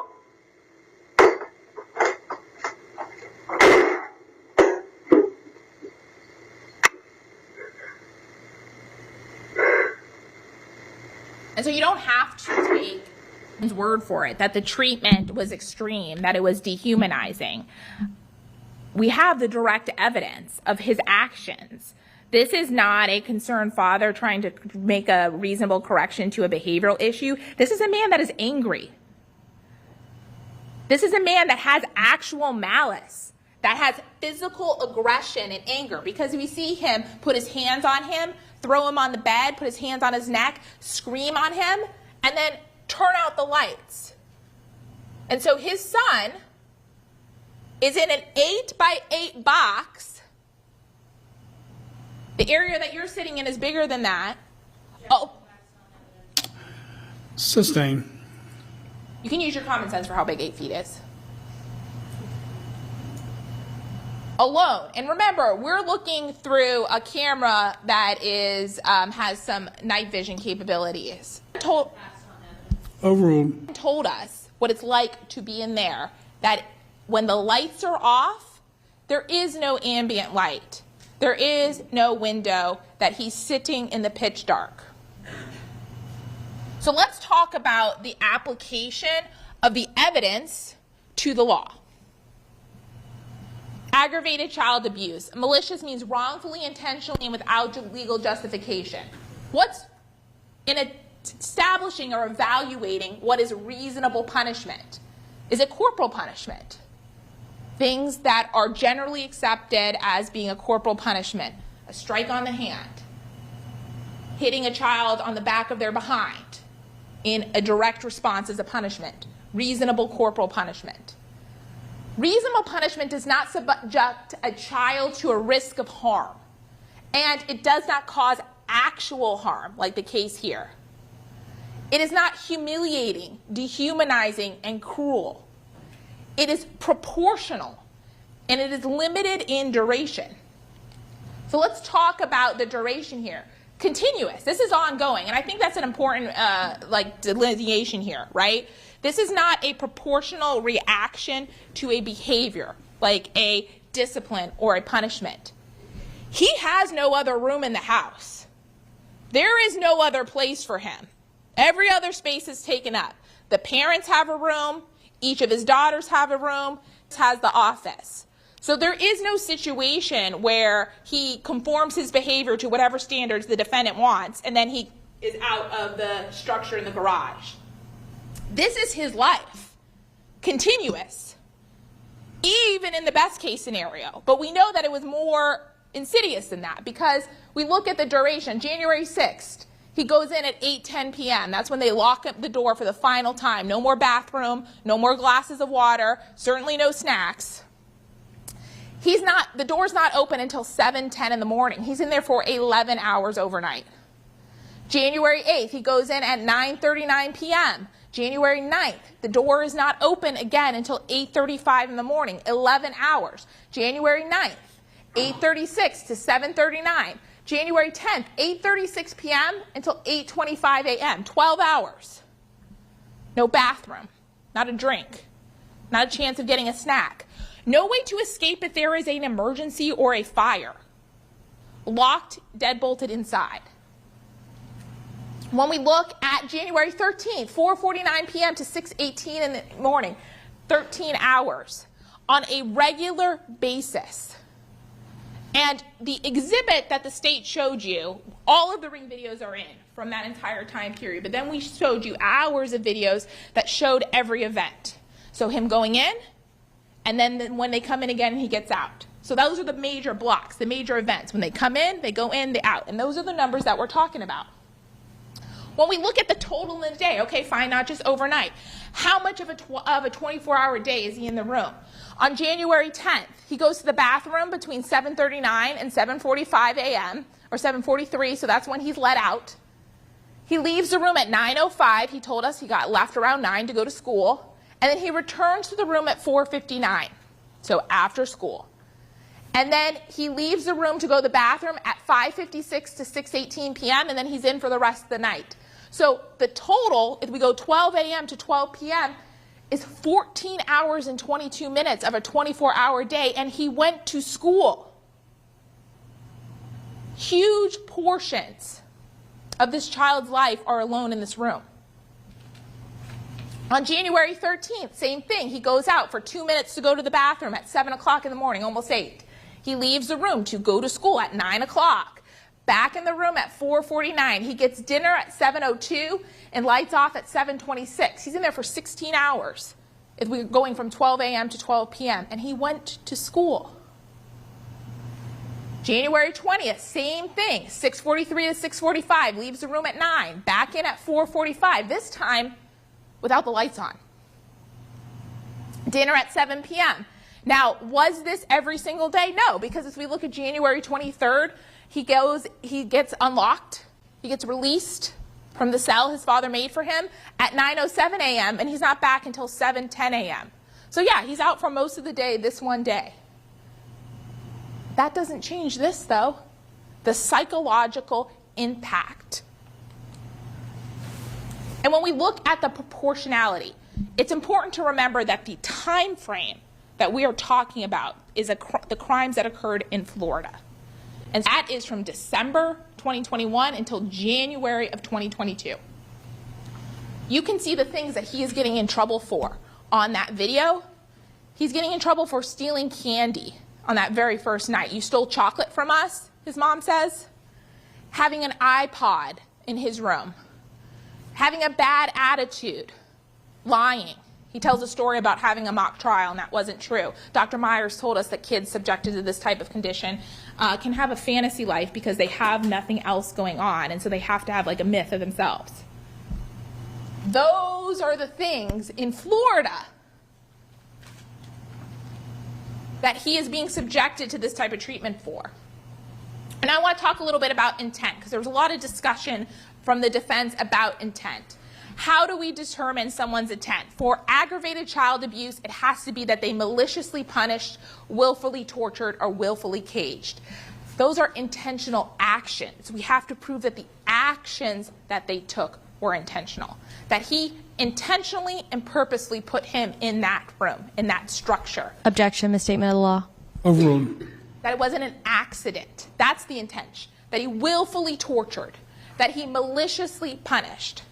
Not every idea that was in his head. So how do we determine as a jury intent? We look to the evidence. You can make reasonable inferences from the evidence, and we look to his actions and then the things that he said in those circumstances. So let's look at the defendant's actions. That he did not give the victim a room in the house. He hired a contractor specifically to build this. He specified no windows, 8x8, lights controlled from the outside, lock, and a deadbolt from the outside. No bathroom, and he put that bucket in there. Each one of those steps are intentional, specific, deliberate acts. It's not an accident that this happened like this. We know exactly what he intended to do to his son. He set up the room. He put the camera in there. And then he forced the child to use a bucket. This is a screenshot from January 19th at 6:46 a.m. where he has to use the bucket. He had been in the room since 9:12 p.m. the night before. And this happened again and again. And in the morning, on one of the videos, you can hear the defendant tell him to take out the bucket and say, your neighbors don't need to see your piss bucket. From the outside, everything looked okay, but what was happening inside that room is abuse. We see that the defendant's repeated actions to socially and physically isolate the child. Over and over and over again for hours last week, we watched him alone in his room eating. And Dr. Myers told you about the impact of that type of social and physical isolation. His actions to take away every little step and bit of autonomy that he had no control over the temperature even in the room. Okay. Did you turn the air on in your room? Yes. Are you supposed to touch that?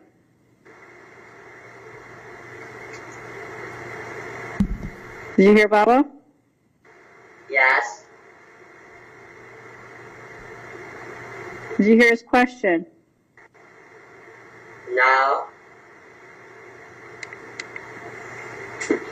Are you supposed to touch air conditioning? No. Why did you touch it? It was getting hot. I don't give a shit if it's getting hot. You're a tough guy. You don't touch the air conditioning. I'll deal with you tomorrow on that. You know, in opening statement, defense counsel said that there was just a design flaw in the room. It's not a flaw. These are intentional choices.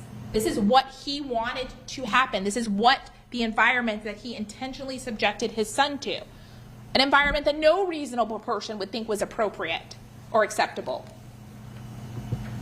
And then, after they have that conversation, both parents come in and ransack the room again and leave him with even less stuff sitting in the room. We have the defendant's actions, his choice that not only would he substantially socially and physically isolate his son, but that they had to subject him to hours of sitting in the dark.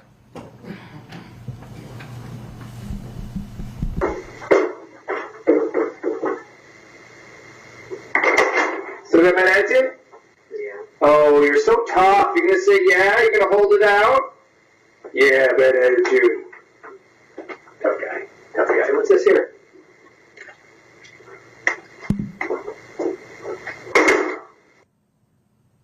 What we have here is anger and derision. We have spite, and we want to cause him harm. That's why you're not trying to address behavior. What you're trying to do is maliciously punish him and make him sit in a dark cell for hours during the day. When we look at, oops, I have one more. This one. This is a few minutes later.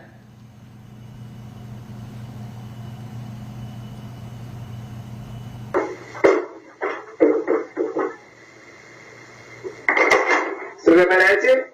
Yeah. Oh, you're so tough. You're gonna say yeah? You're gonna hold it out? Yeah, bad attitude. Tough guy. Tough guy. What's this here?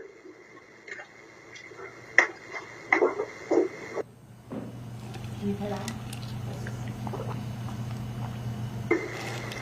Bad attitude? Yeah. All right. So when we're talking about like the reasonableness of the punishment, like look what he's doing that for there. He has a bad attitude. His 14-year-old son has a bad attitude, and that's why he gets to be locked in a room with no lights, which to talk to Dr. Myers told us is the same as solitary confinement, something that is universally condemned for most humans, but certainly for children, because of the psychological harm that that type of treatment caused. And we can see about how often that type of thing is happening. The camera is installed in the room on January 5th. That's the very first video we watched. And we went through each of these. We see that on January 9th at 8:36 p.m. They're mad at him, he's in the dark. No ambient light, a 4x4 room. On January 10th at 6:18 to 7:06, again, dark. On January 11th, 4:45 to 8 o'clock at night, and he doesn't get dinner that night because they're mad. Ms. Coakley, pull the mic up because it's a recording issue for me. Because they're mad. No dinner. On January 13th, again, 4:49 to 7:02, 2.5 hours in the dark in the middle of the day. And then they come in, and at 7:55 again for the rest of the night, pitch dark, no ambient light, not a window, 8x8. On January 14th, again, 4:49 to 7:02, he is sitting alone in the dark. Like Dr. Myers said, systemic, ongoing psychological torture of a child. January 15th, 5:04 to 7:32, 2.5 hours more in the dark.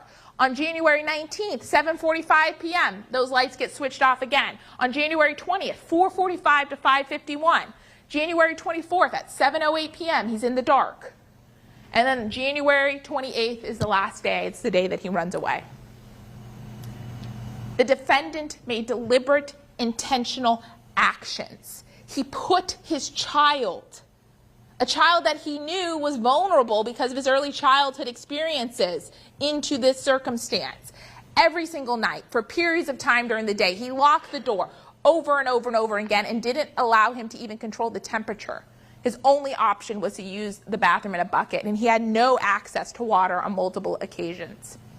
And then, in evaluating his intent about what he is trying to do in this circumstances, we have what he says. You want to tell me something? Stand up. Want to tell me something? chance. Don't look at me like an asshole. You want to tell me something or not? I have a nightmare. Yeah, from where? Blue van. Where? Green van. Excuse me? Green van. Stealing again? What the fuck is wrong with you?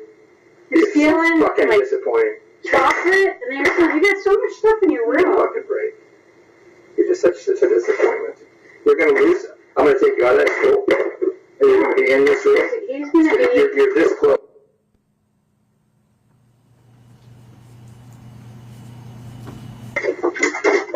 Where are these in here? Who are these? This is like belongs to the cage or. Let's get very soon. See what your lion does? See what your lion does? You see it? We're going back to this? Is this taking? So what we have is anger and derision. That's what's governing his decisions. And that's why we know that it's an intentional act.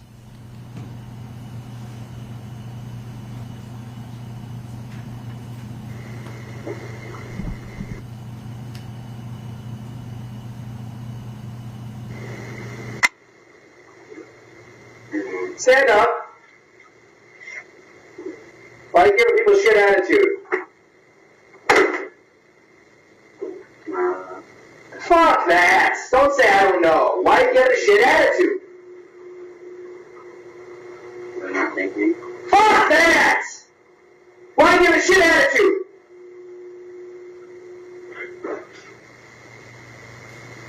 Answer me!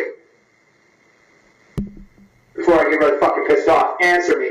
Why are you giving her a shit attitude? We're in your school today talking to your people to give you a better opportunity. You got a fucking shit attitude? And after this, when he exits the room, he again turns off the light and leaves him locked in the room. And so how does that impact our ability to determine or make a conclusion about what his intent is? This isn't about getting a productive response or even having a proportional type of conversation. This exchange is about him having a bad attitude. And you can see even here, where he tries to say, I'm not thinking. That's why I'm having a bad attitude. And there is anger, aggression, physical, the specter of physical force, as opposed to having any kind of conversation with the child. And then the response is to not have a conversation with them, not try to do anything that would be useful. Instead, locks him in the dark in an empty cell and puts him, turns the lights off. Because he's mad. He has malice towards the child. Now, I want to talk for a second about Arizona, because I know that maybe it can be a little bit confusing. We've had a lot of conversation about things that happened in Arizona and what happened in Florida. The defendant is charged with the conduct that occurred in Florida. And the judge has given you an instruction about how to weigh that conduct and how that can impact your deliberations. And that instruction is that the evidence of those other crimes, wrongs, or acts can be considered for the purpose of proving motive, opportunity, intent, preparation, plan, knowledge, identity, or the absence or mistake of accident. So that means that when considering the defendant's intent here, you can take into consideration his actions in Florida. You can take into consideration that this is not just something that he suddenly came to in Florida, that it just happened for 30 days. You can take into consideration that this is something that the defendant had been subjecting his son to for a period of 3 years. With, as Dr. Rapper told you, really no improvement, right? Like he was still having the issues that the defendant was concerned about, the bad attitude, stealing the sprinkles. And so, despite the fact that it was not helpful, that it was harmful, he continued to do it. It's an intentional act. That he continued to lock his structure, that his child in that structure, that there was a bucket, that there was no control over the lights or temperatures, that he used physical and social isolation. that this is not just something, oh, let me give it a try. This is something that he had been subjecting his child to for years. And you can take that into consideration when determining his intent here. That this was his plan, that he wanted to do this, that it was not a mistake. You can also take into consideration the physical abuse that happened in Arizona in evaluating the evidence in this case about what he was doing and what he was intending to do. I told you that there were instances where she could hear the victim screaming while he's being struck in the garage in Arizona. She told you that there was one incident where he grabbed the child by the neck and lifted his feet off the ground and was worried that he might accidentally kill her brother. And it told you about those incidents too. And the reason, although he's not charged for those incidents here, the reason they matter here in your evaluation of the evidence is because that threat of violence, the fact that the defendant's anger and aggression and grabbing him by the neck like he does in the video, of shuffling his arm, of getting up in his face, is not posturing. That threat of violence is very real and significant for. And you can see that in the videos. You can see him cower. You can see him stand almost withdrawn. But it influences what the defendant is trying to impose on him with those threats, and also his understanding of what can happen if he disobeys. So let's talk for a second about the defense case. They put on some witnesses, and for the most part, the first day witnesses were the defendant's friends, with the exception of the teacher. Those friends do not know and never were in Florida. They do not know what was happening when the defendant was alone in a home with his son, and they do not know the type of punishment that he was subjected to. And absolutely none of them have any first-hand knowledge of what happened in Florida, because they never came in Florida, they never saw anything, and they do not know. The defense also put on a number of videos that we spent the better part of yesterday afternoon watching, which are times where he was outside the house. And what we see from those videos that we saw yesterday is that for the vast majority of the time in the recording, that the victim is able to conduct himself in a family environment. He plays nicely with his little brother, who seems to very much love him and want to play with him and is following him around and trying to get him to interact. He is able to behave appropriately with his other siblings. You see him playing with the dog. We do not see violence or aggression. You know, there's been kind of this idea floated that we had to keep the family safe. There is no evidence of that. The evidence is to the contrary. The person that was jeopardizing the safety of the Ferriter family was Tim Ferriter. We see that there are periods that he wasn't confined. And we agree with that. I told you about that.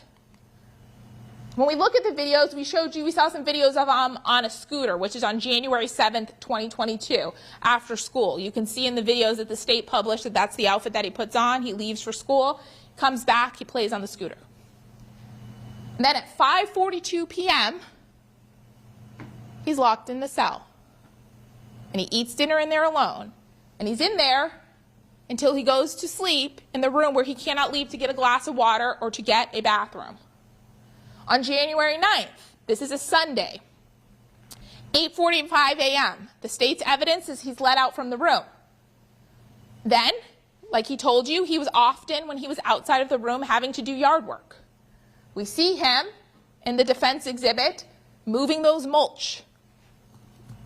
And you see in the defense exhibit, I took a close screenshot, but if you look over, the defendant and his wife are sitting at the table while the child's working.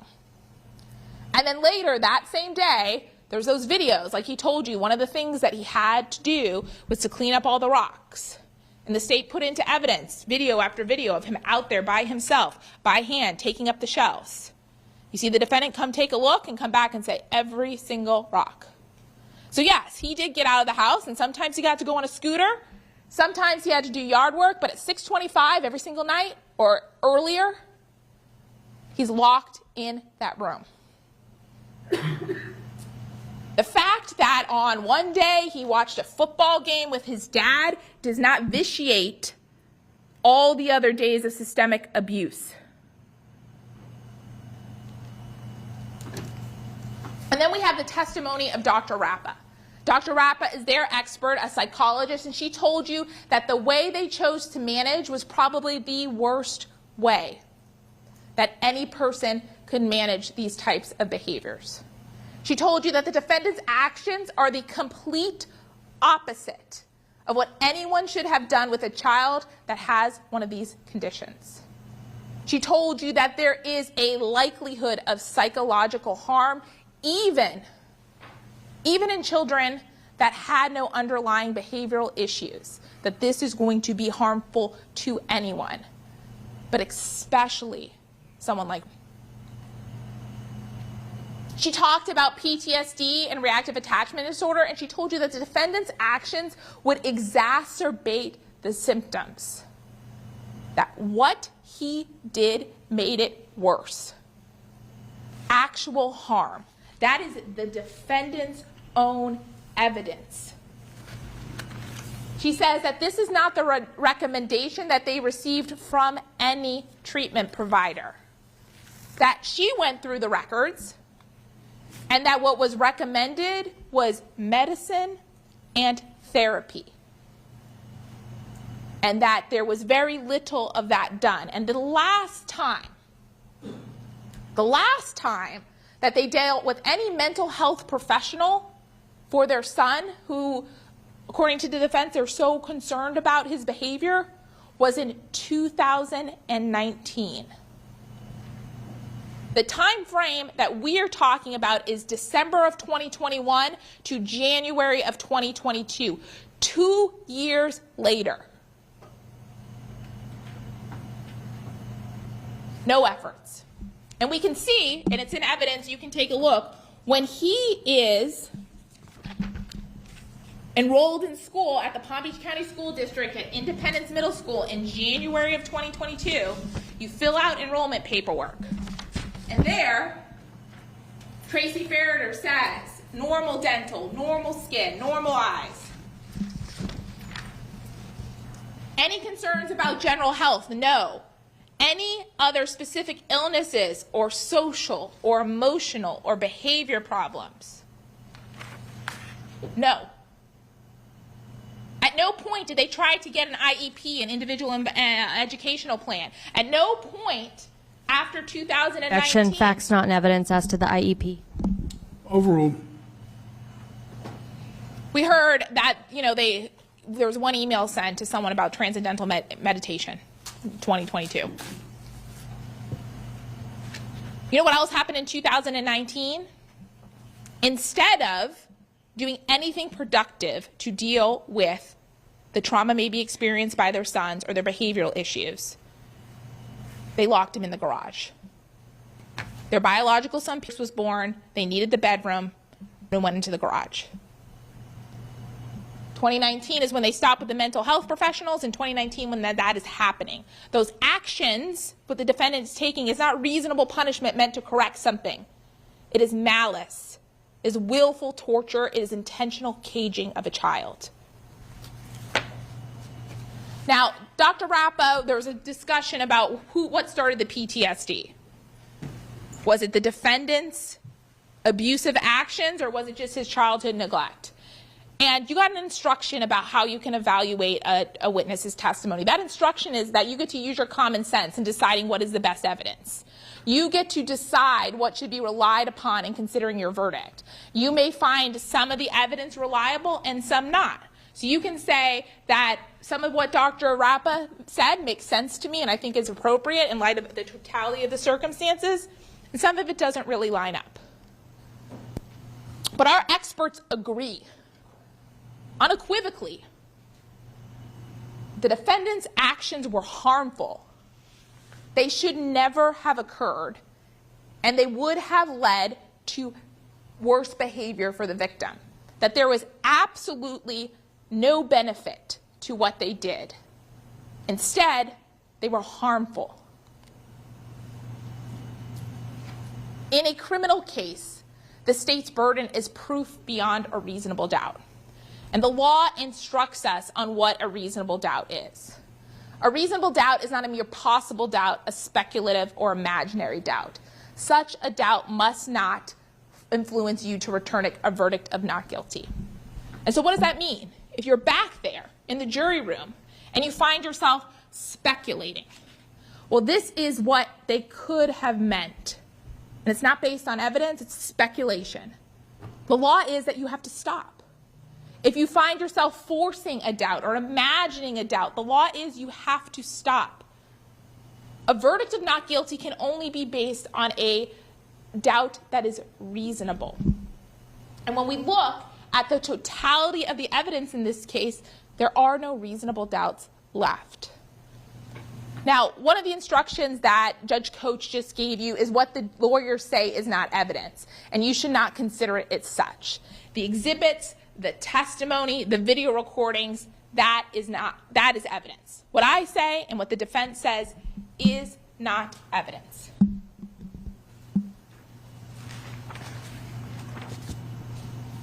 You get to use your common sense. Every single day in courtrooms around the country, we convene ordinary people, and we ask them to use their common sense about what is reasonable and about what is appropriate and what evidence is proof beyond a reasonable doubt.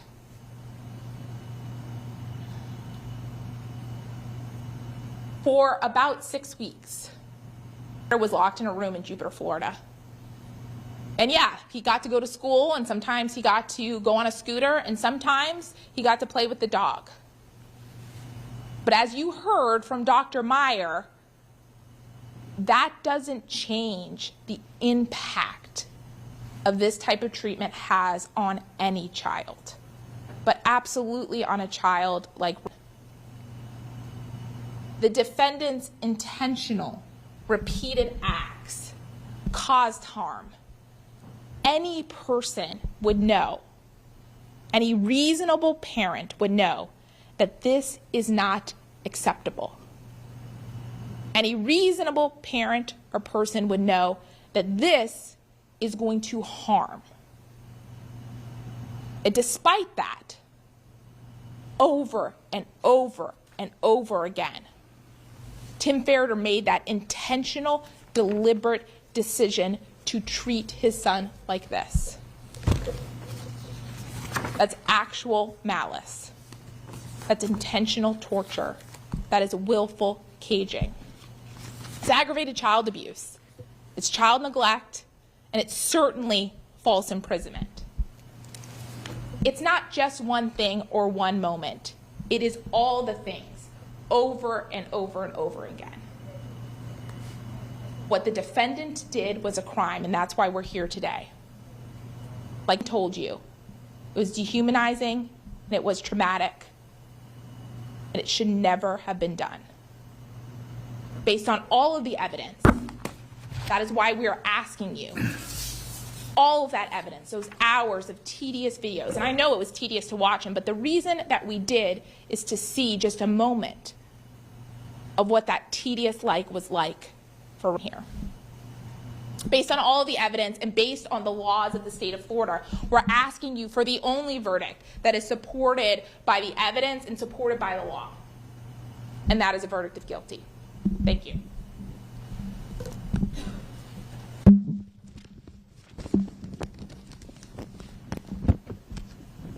All right, we're going to take a short 10-minute break before we proceed with the defense closing.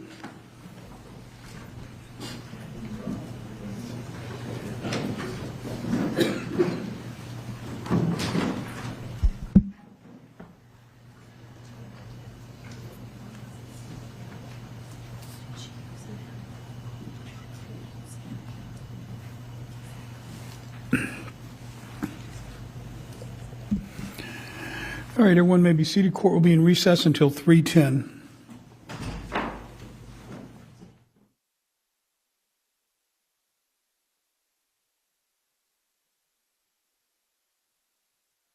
Now in session, the Honorable Howard Coates presiding. All right, good afternoon. Everyone may be seated. All right, Ms. Mirage, is the defense ready to proceed with its closing? All right, you may go ahead and bring the jurors in.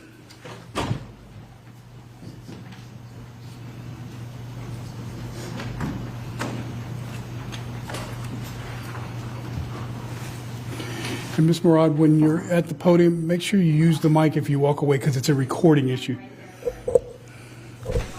I keep getting notes from recording that they can't hear you. Not you, but it was Ms. Coakley that was violating the rule. I'm going to make a suggestion for the clip-on mics. I don't know why we don't have them. That would solve it.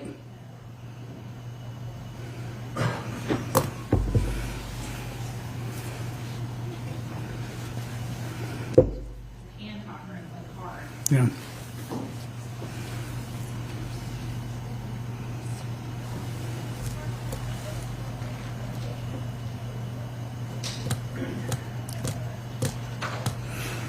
All right, all rise.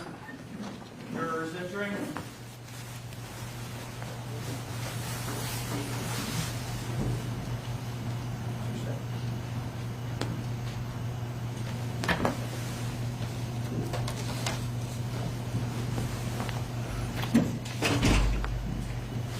All right, everyone may be seated.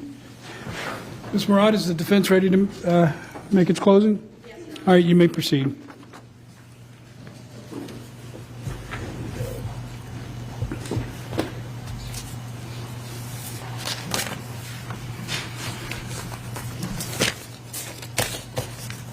There is not one moment that I want you to think that this defense is about whether or not deserved the treatment that he got, because it is not. Or that the fact that he is vulnerable or had medical issues from early childhood is justification for what happened, because it is not. However, we are in a criminal courtroom, and what you have to determine is whether an act, a horrible act of parenting, a bad act of parenting, bad choices amount to a crime. And in this case, they do not. I told you at the beginning of this trial that Tim Ferriter had to make tough choices based on the experience that he had had with his son. And I'll talk about that more in detail. But what I want to start with is sort of the bedrock of any criminal case, which is an understanding of what reasonable doubt is. There is an instruction that you will receive, and we'll talk about that later on in my closing argument. Approach.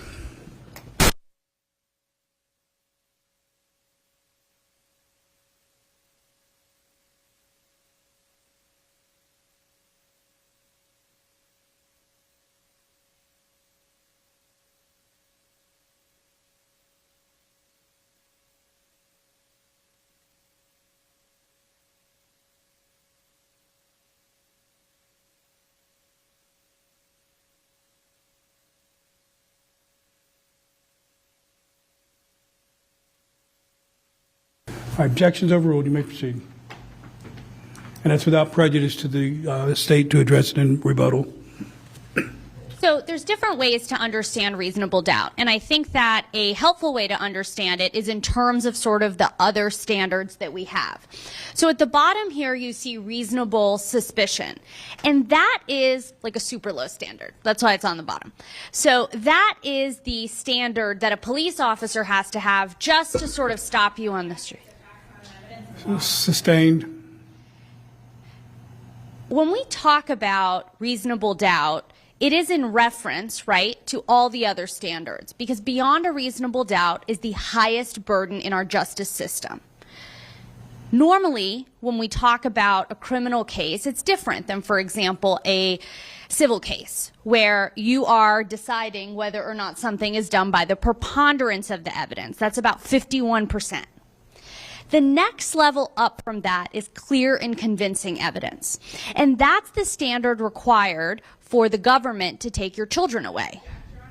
All right, I'm going to instruct the jury that the court will provide and has provided you with the instruction on what reasonable doubt is. Attorneys can comment on the law that the court has provided, but anything else other than what the court has provided on the law, the attorneys cannot address, and you're to disregard that. So with that instruction, Ms. Murad, you may continue.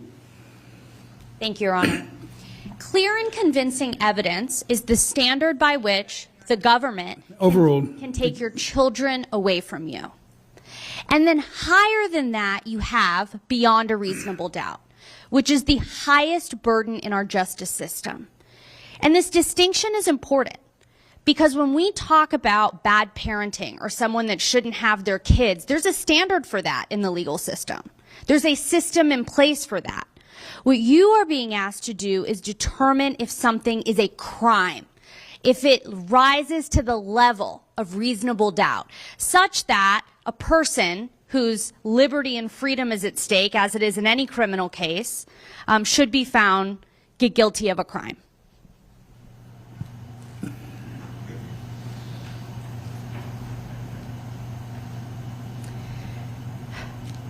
You are not being asked whether you condone of Tim Ferriter's actions. I put up an expert, Sheila Rappa, who says she does not condone of Tim Ferriter's actions. And I didn't do that not knowing what she was going to say. This case is about a different sort of location and time than what the state's talking about. There is no dispute that what Tim Ferriter did caused harm to. My own expert got up and told you that. The question before you is whether or not that was done with the appropriate intent to be considered a crime, whether or not those elements that the state mentioned are met. And so I want to talk about those in specific. Let's start with this. What are we actually on trial here for? The state mentioned a instruction towards the end of their closing argument regarding the things that happen in Arizona. And of course, the defense brought some of that in. It offers context. But the decision that you are making is whether or not Tim Ferriter committed a crime during about the 6-week period that he lived in Jupiter, Florida, between January 5th to January 28th. That's when the video goes up in the room. They move in a little bit before Christmas. That is what you are being asked to do. If you believe that Tim Ferriter committed a crime in Arizona, based on the testimony, but you do not believe that the state has proven beyond a reasonable doubt that he did so in Florida, you must find him not guilty.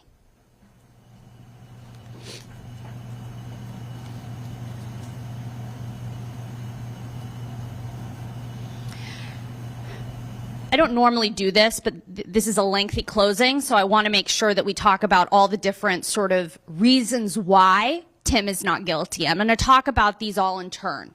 They apply to different instructions. So rather than taking you through instruction to instruction, I want to focus on the reason for it being not guilty and the instruction that it applies to. So we'll go through these one by one.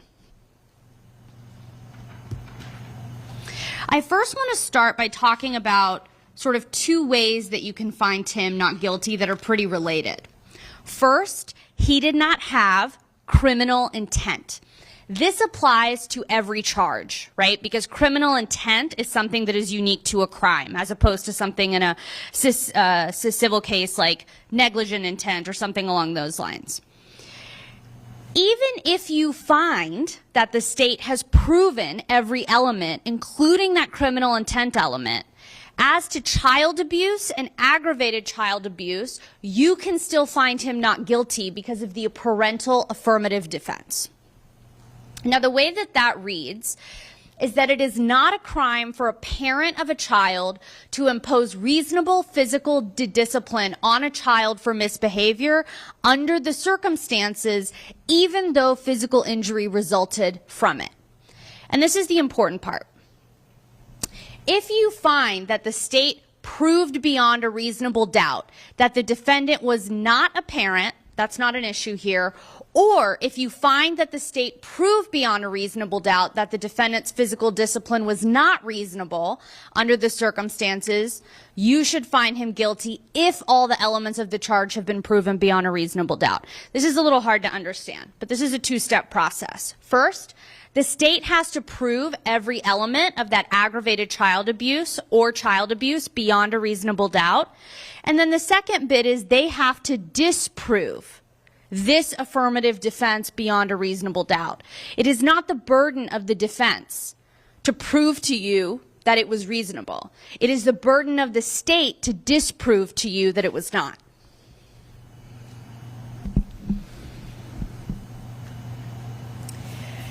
This trial is not about diagnosis, but I understand that it's been something that we've talked about a great deal throughout the course of this case.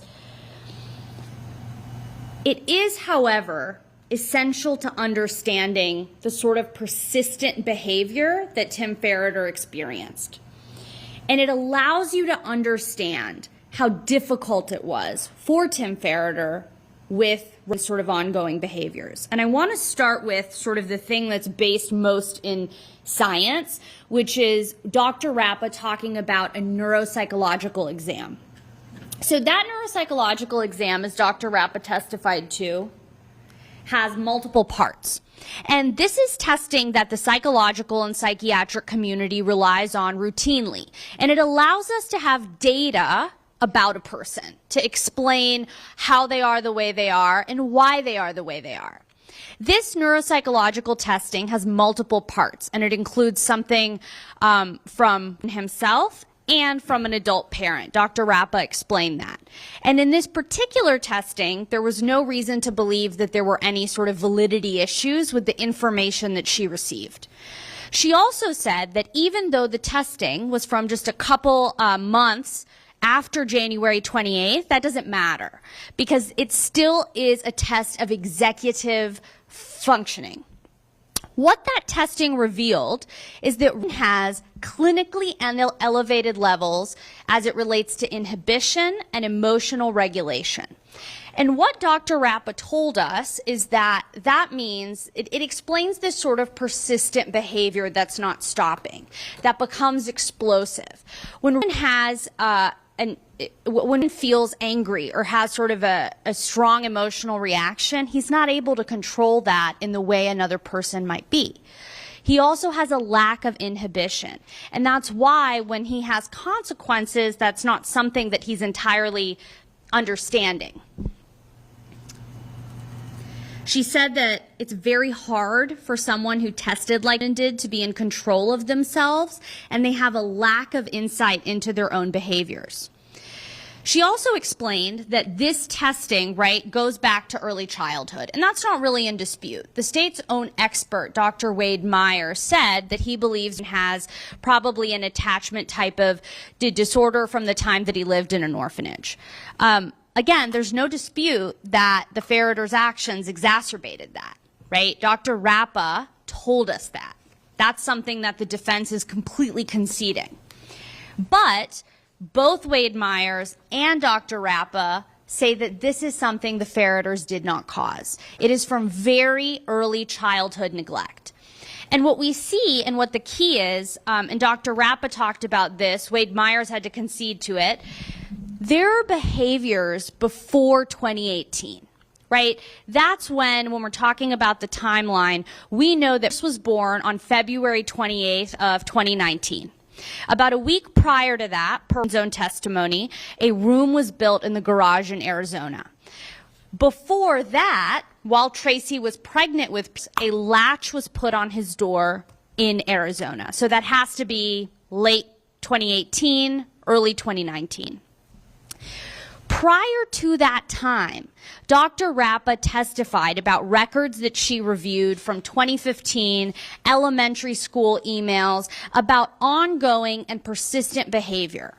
And I asked her, because look, I understand, and the state made light of it, but you know, stealing sprinkles or activities that are just considered childhood behaviors. It's very hard to distinguish what constitutes regular childhood behavior and what constitutes a disorder. And I asked Dr. Rappa that during her direct examination. And what she said is that it is the persistence of these behaviors, that despite there being consequences, despite there being boundaries, they continue and continue and continue.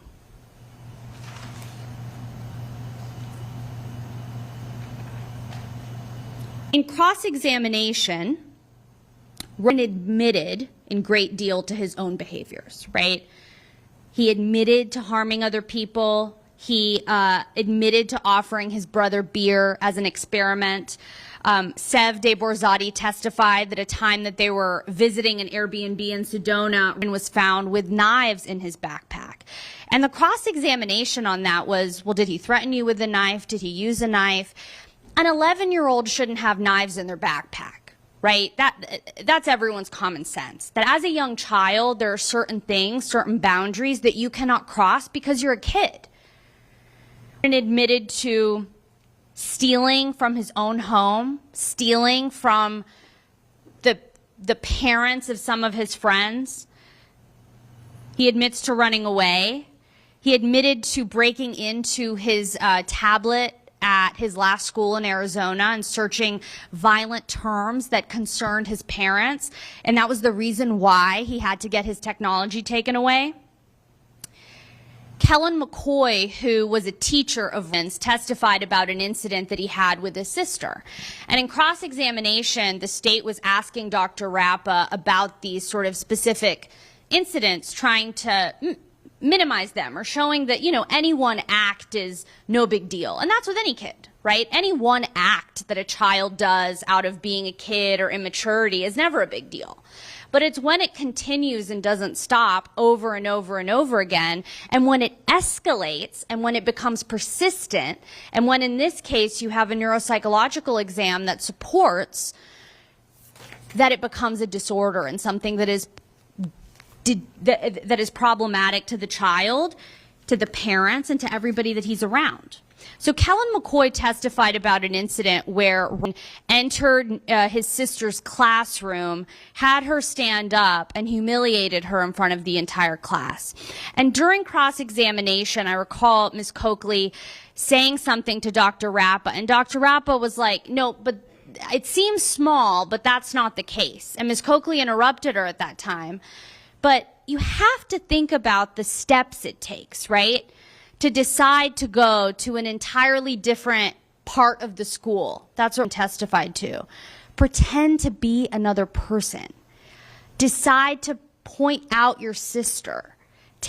Go to that classroom. Have the courage to come up with this entire story. That is something that gets to the level of being manipulative. And those are the concerns that were happening throughout his life. And that's corroborated per Dr. Rappa prior to 2018. Through records that she reviewed, through his own deposition that she reviewed, through, I think she listed off 25 items or 26 items that she reviewed in coming to her opinion.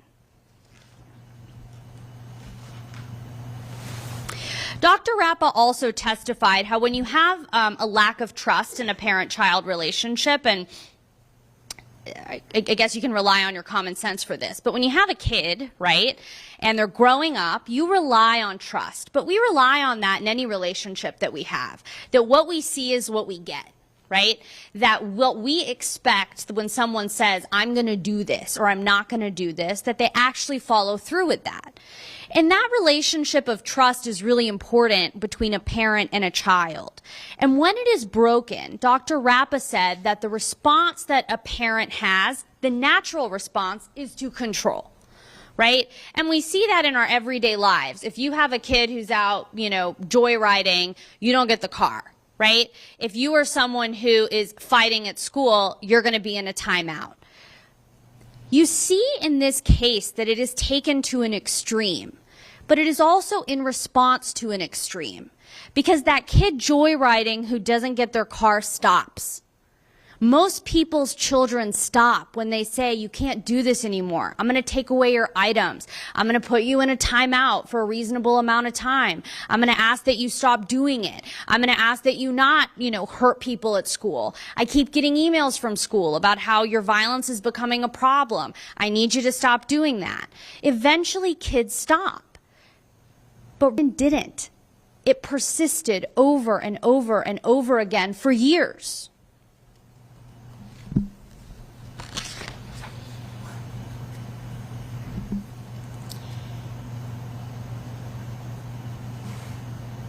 I want to show you a video of how Tim Ferriter responded to Ryan. to the next step. So if you don't give a shit and you want to run away, see how that takes you. I'm not chasing you this time. See how it goes. If you want, should I put this ankle thing back on you? Because I kind of need to know where you're at, just so you don't, hurt yourself. Because you have no fucking idea what's out there. You think you do. All 14-year-olds, 15-year-olds, these kids you're around, you might think you know what's going on in the world, but you don't quite know. Give it a try. Go ahead. But I gotta put the ankle bracelet on you. Because I'm responsible, and when I say I'm not giving up, I'm not quitting, you got me forever. So deal with that.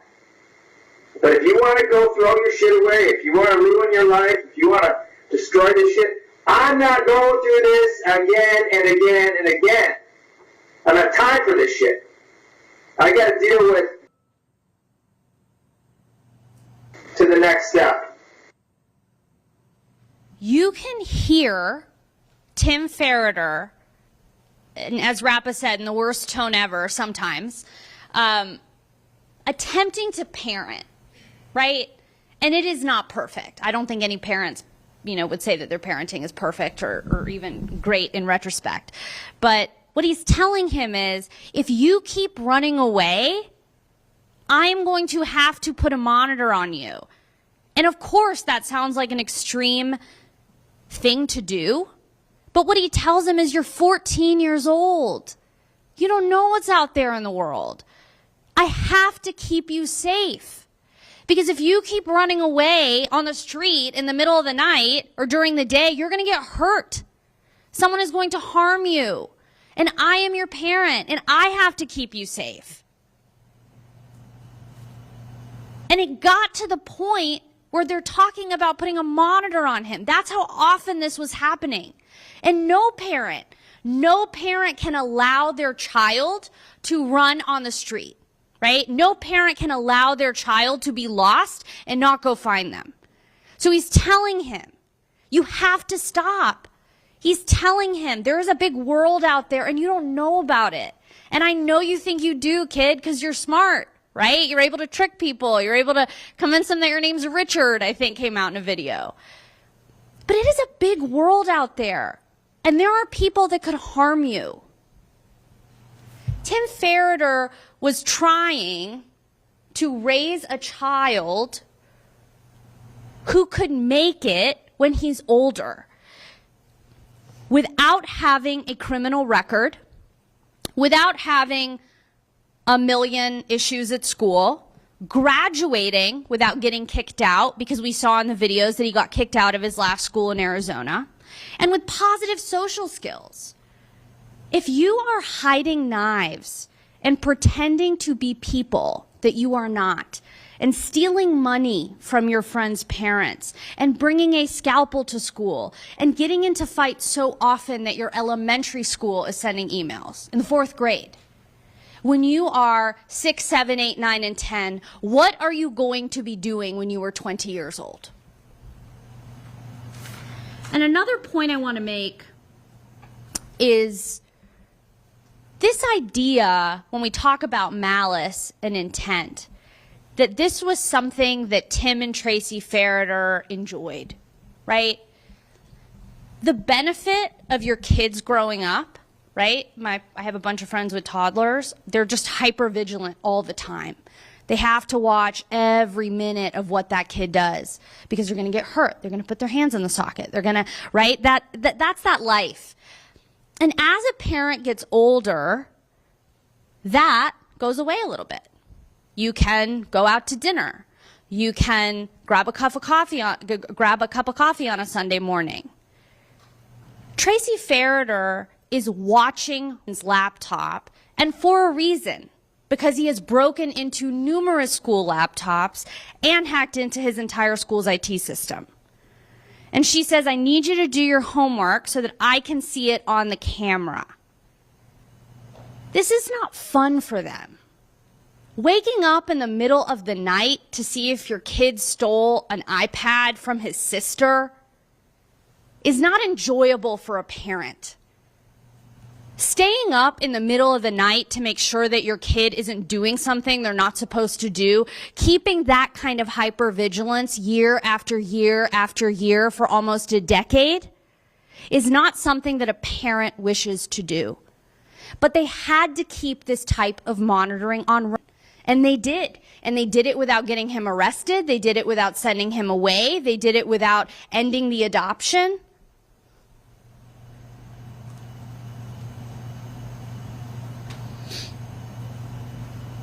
There was always a reason, if you go through the videos, and there's a lot of them. I know you watched many of them. If you watch all the videos from inside that room, and I know we watched about 8 hours of it together, you can hear Tim telling every single time he's in trouble. You did the Chromebook again, right? You can't break into the Chromebook.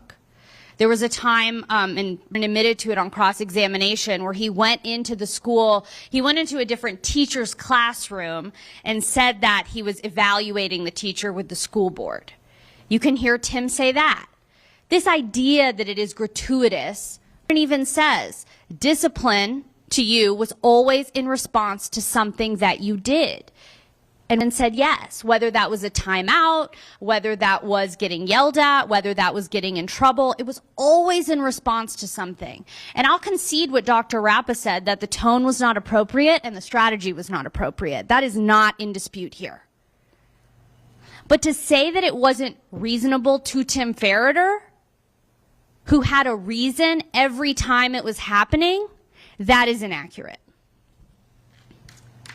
When he talks about the AC, he admitted in his cross-examination, it was right at the end of my cross-examination, I asked him about when he almost started an electrical fire at the home in Arizona, right? And he talked about how he was playing with the lights and tried to mess with the light switch, and he initially said, it wasn't going to be a fire because I would know how to fix that.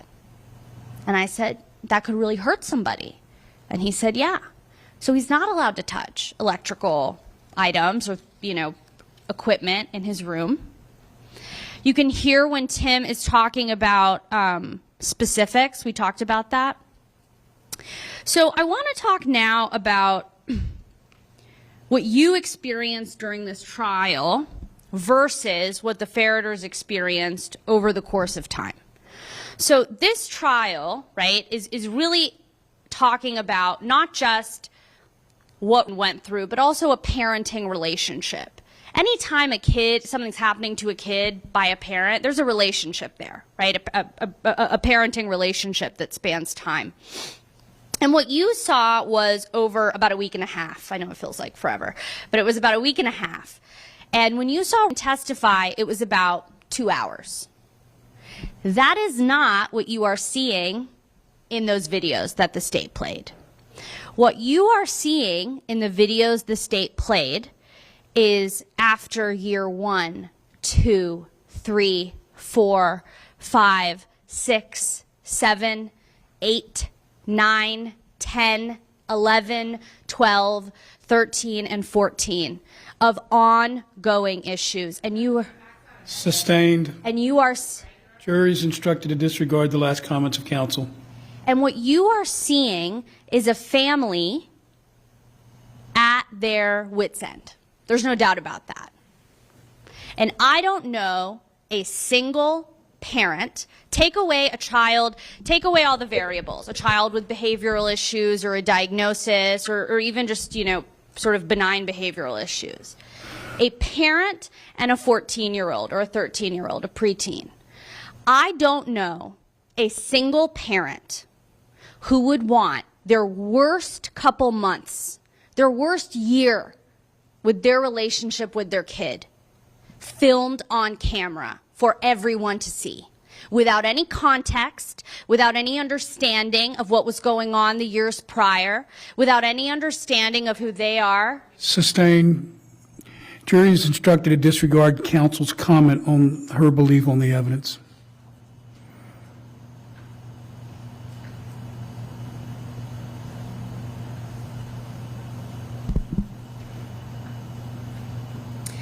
We talked about whether or not this was in fact malicious punishment. And both Wade Myers and Dr. Rappa testified about that, and they testified in a different manner. Here's what I want to remind you about Wade Myers.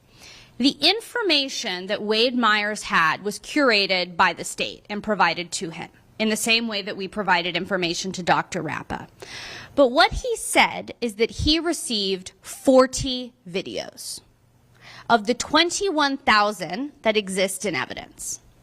He received 40 videos of the 8 hours that you watched of the state's evidence and the 3 hours that you watched of the 14-hour video that the defense put in evidence.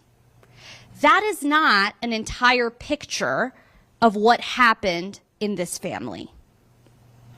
In fact, if I remember correctly, when my colleague on cross-examination said, "Are you aware that there are 21,000 videos in this case?" Wade Myers' face visibly was like, "Oh, I didn't know that." So his opinions are based on a limited set of information, acknowledging that he may not have the entire picture of what was going on in this family. Dr. Rappa testified that she didn't believe that this was malicious. And you can evaluate the credibility of any expert the way that you want. Dr. Rappa, compared to Wade Myers, testified on cross-examination in a manner that was very honest and not in any way Sustained. and not It'll be up to the jury to determine credibility. she didn't fight with the state in the way that Wade Myers did, the way that Wade Myers did with the defense. And she admitted to everything as it relates to the harm caused, the fact that this is an inappropriate way to handle a child. That is something that Dr. Rappa said was absolutely true, right? So when she's looking at all this information, she's telling you that the reason it's not malicious is because this was a poor effort at parenting a child that has issues that these parents did not understand and that providers did not give them. She said that it's common in mental health types of situations for families, parents, to get really, really frustrated because they are runs on clonidine. That's not working. This isn't working for sleep. They're getting advice about limit setting. That's not working. They're getting advice about take him to therapy sometimes. The one-on-one therapy that he had with family counseling wasn't working. It's not changing the behavior in the school. And that's happening year after year after year. And Dr. Rappa said that it's really common in her field, and she's worked with a lot of children who have similar issues and a lot of parents in these types of situations as well. And it's very normal to feel extremely frustrated with the mental health system, right? Because you keep doing stuff, you keep taking them to the appointments, and nothing is helping. And not one of these doctors recommended inpatient treatment. Not one of these doctors recommended what Dr. Rappa said would be appropriate treatments for reactive attachment disorder. So they're following the advice that they are receiving, and nothing is helping. When I was talking to in cross-examination, he had to be reminded of this. But he said that he was going in Arizona to appointments about once a week. So many that he didn't remember who the providers were. So this idea that they didn't try is not true. He himself has said that he was going and seeing people once a week.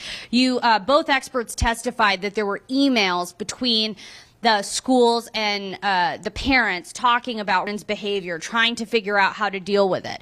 Ms. McCoy, the former teacher, testified that after the incident with in the classroom, Tim came with him separately and Tracy went with in order to try and talk to the teacher and figure out what was going on. The idea that these parents were not involved and not trying is distant from the facts.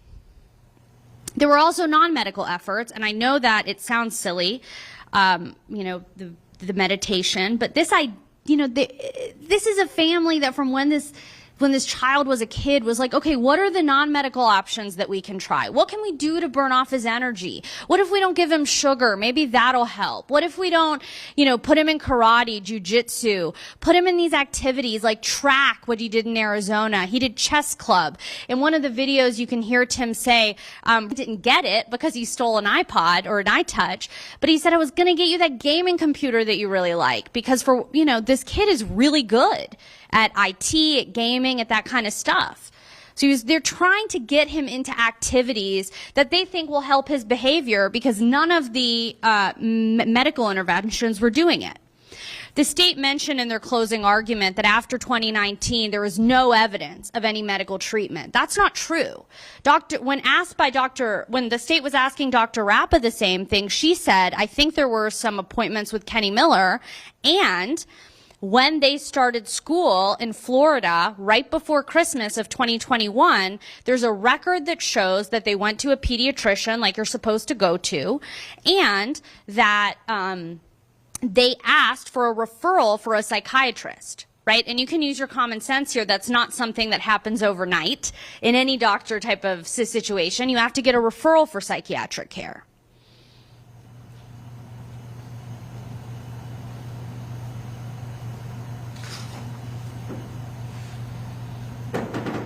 I want to go now to points 3 and 4 that I had in that sort of initial slide or roadmap.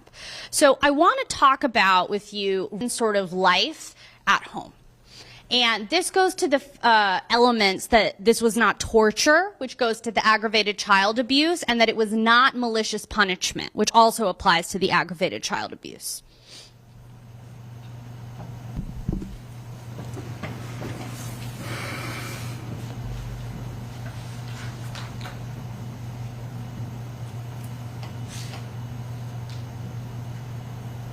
Where one lived, whether it is appealing or not, is a room. And I want to show you, this is Defense Exhibit 2. When Wynn moved into his room, this is what it looked like. And you can see the girls' rooms. The photos aren't great, but this is not in size that different from what the girls' rooms are. It's an 8x8, which is about the size of a small room. He has his toys, he has his Legos, he has everything on the walls. This is how the room started. The room itself was not punishment. It was his room. And if you look at the videos in State's Exhibit, I think it was 16, you can see him doing things in his room that have nothing to do with being in trouble. There's one video where he's FaceTiming a friend and showing them his room to show kind of where he lived. He's playing games. He's playing with Legos. There's a video in there where Peace comes in and tries to play Legos with him, and he says, no, I want to play alone right now. And also testified that that room was not always locked. It was locked in the evenings when he was asleep, and it was locked if he was in a timeout. The state also mentioned that, this narrative that this was a secret. The Ferriters hired a contractor to build this room. It was not privately done by them. They also had the garage door open for much of the videos that you watched yesterday, where Wynn was coming in and out. And so this is not some sort of secret. The teachers knew. There's emails back and forth about Wynn's behavioral issues. The fact that Wynn had restrictions that other kids did not have or that his siblings did not have was not a secret. Sustained.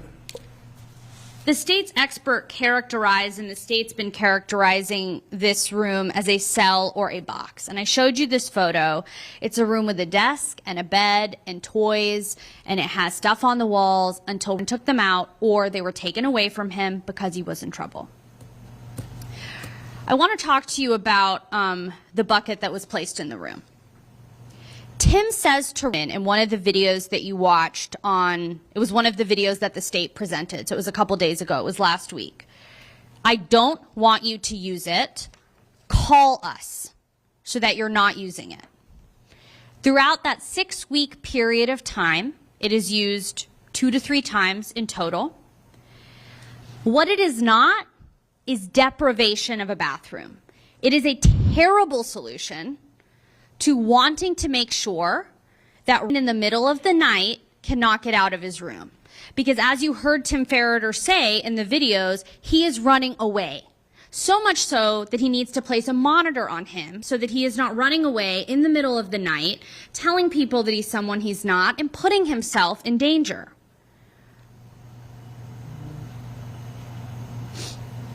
You can see in the videos of the sort of timeouts that runs in, and you can always tell because they're always like, do you still have a bad attitude? Or you don't get your Chromebook for this. You can tell in the videos what's going on that day with the family. And they come in every 15 to 30 minutes, and you can see those in the videos, and they say, do you still have a bad attitude? There's one video where Tim actually lets out of the timeout because he says, you know what, I feel, I'm not in trouble anymore. So this is on January 23rd at 7:10 p.m. Okay, Sean. So did you get mad when she checked your pockets? No. So don't get mad at that because you earned that. Okay? What's a nail there? What's the leg down there? That's the lie down. It's not here. Okay, go ahead.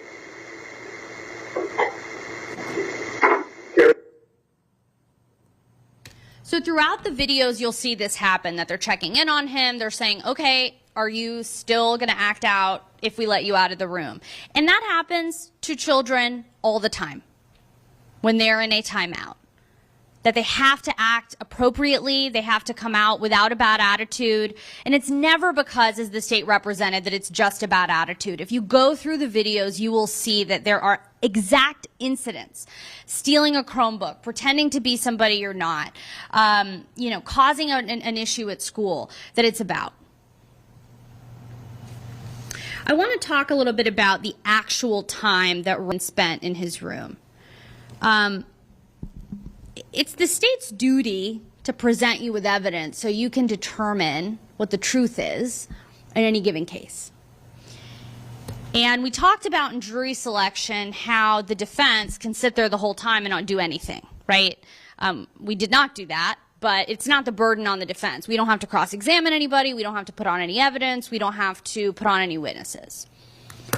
If that had happened, you would have left the long weekend only with the videos that the state presented you, which was 8 hours of only in his room and only getting in trouble. It was not until the defense put on a case that any context was provided to what was going on in this home in a daily basis. It is their obligation to present you with all the facts or the relevant facts. Sustained. It is their obligation to present you with. The objection is sustained. It's not the state's burden to present with all the facts. It's the state's burden to present all the relevant facts material to the case that's being decided by the jury. You may continue, Ms. Murad. And what is material in this case is all of the evidence of what was happening on a day-by-day type of basis. And what the state said in their closing is that, yes, of course, there were occasional times when he was out, and that doesn't negate any sort of abuse that happened.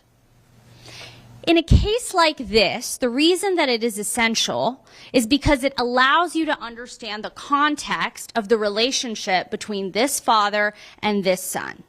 Their expert, using only the 40 videos that they provided, testified that every time he was around Tim Ferriter, you would see him tense up and be in fear. And when he was in trouble, that was in fact the case, like any child. But when he was eating freely in the home, or watching football with his dad, or doing yard work that all the kids were doing when they were putting up the different tiki torches, he wasn't acting like that around his dad. Because that is not a constant state in this family. It is not a constant state for Ryan, and it is not a constant state for Tim Ferriter. There are other things that happen during the day. And we went through the videos and tried to provide let me see, sort of a breakdown of the time that Ronan actually spent sleeping in his room and not in his room. And what you can see is that 43% of the time is spent sleeping. There's one time that they come in the middle of the night, you can see it in the videos, and wake him up to look at his room, and that's on a day that there was a stolen eye touch. I'll show you that. And there are 2 to 3 times that he wakes up to use the bathroom. Other than that, he spends the vast majority sleeping at night. The time that he spends in his room, not asleep, changes over time, depending on if he's in trouble, if he's in a timeout, but that's about a quarter of his day. And the rest of it he spends at school, at home, playing with his friends, doing chess club, and all the other things that kids do. And so I want to go back to this video that the state presented of him being locked out. So the state alleged that Ronan was locked out of his home in Jupiter, and they showed you one video. That is in fact not the case. And so the first video is what the state admitted into evidence from January 22nd at 12:19 p.m. We've admitted as Defense Exhibit 18, and that's available for you. You'll get all the exhibits at the end of the day. The other videos that give context to this one. Because what was actually happening is that Ronan was gardening with his dad from about 9:30 in the morning. Sustained. It's in the videos that you can see that are admitted as Defense Exhibit 18. And his father actually brings him water in those videos that are admitted in evidence, and you can see for yourself. Let me have counsel approach, please.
All right, Ms. Murad, you may continue. Thanks, Judge.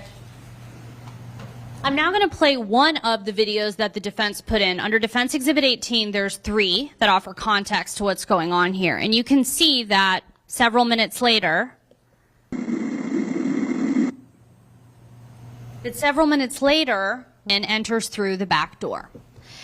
And again, this is why this is important. You have to have the full picture of this parent-child relationship in order to make any determination about what the parent-child relationship is. And it does not justify the actions that Tim Ferriter took. That was those were bad choices that he made, and we are not disputing that they were harmful to Ronan. What it does not prove is all the elements that the state has to prove, particularly as it relates in what we're talking about now to whether or not there's intent, whether or not it was malicious punishment, whether or not it was torture, whether that's what it constituted. The defense admitted a 14-hour video. We did not show you the entire video because you watched many hours of the state's video. However, the entire 14 hours is in evidence, and what we tried to do is provide, as much as we could, different days and different sort of experiences that Ronan was having. And it's not just relevant to show the context, it's also relevant to show what's actually true about what happened. This idea that Ronan didn't have the ability to eat snacks when he wanted to. One of the videos that we watched, He was watching football and there was a bag of popcorn on the dining room table, and he grabs the entire bag and starts to eat it. This is after the state's expert, Wade Myers, who relied on only 40 of the 21,000 videos, said that this child, and that's part of his opinion, right? Why it's solitary confinement, why he believed it was torture, why he believed it was malicious. He is relying on facts that are not the whole truth. And so, of course, if you only watch those videos or the 40 that the state sent him, you're going to think, as you probably did after watching 8 hours of video, that the entire life of this child is in this room. And that is not true. You saw him playing outside. Prior to January 5th, you see him frequently outside. I know it looks like Tim Ferriter only watches football for a living, but it was December 31st and January 1st, and so there were a ton of football games coming on. If you go later, I think we showed you January 5th, 7th, 9th. You can see them walking outside as a family, playing in the cul-de-sac, playing with people who clearly really loves, fixing up a scooter that he had. That is also the life of this child. Fiona testified, and so did Roy. This is a busy family. I think in every video you saw Tracy running around in the back from, place to place, grabbing pictures. But you have 3 kids that are around 13, 14 years old, all with their own activities, right? Has softball, has band, and at the time had chess club. And so all these people are running around. They are not eating meals at the same time. They are not sitting around their kitchen table excluding who's in his room. And the videos will corroborate that, should you wish to watch 14 hours of video. That is what you will see, that people are running around getting snacks.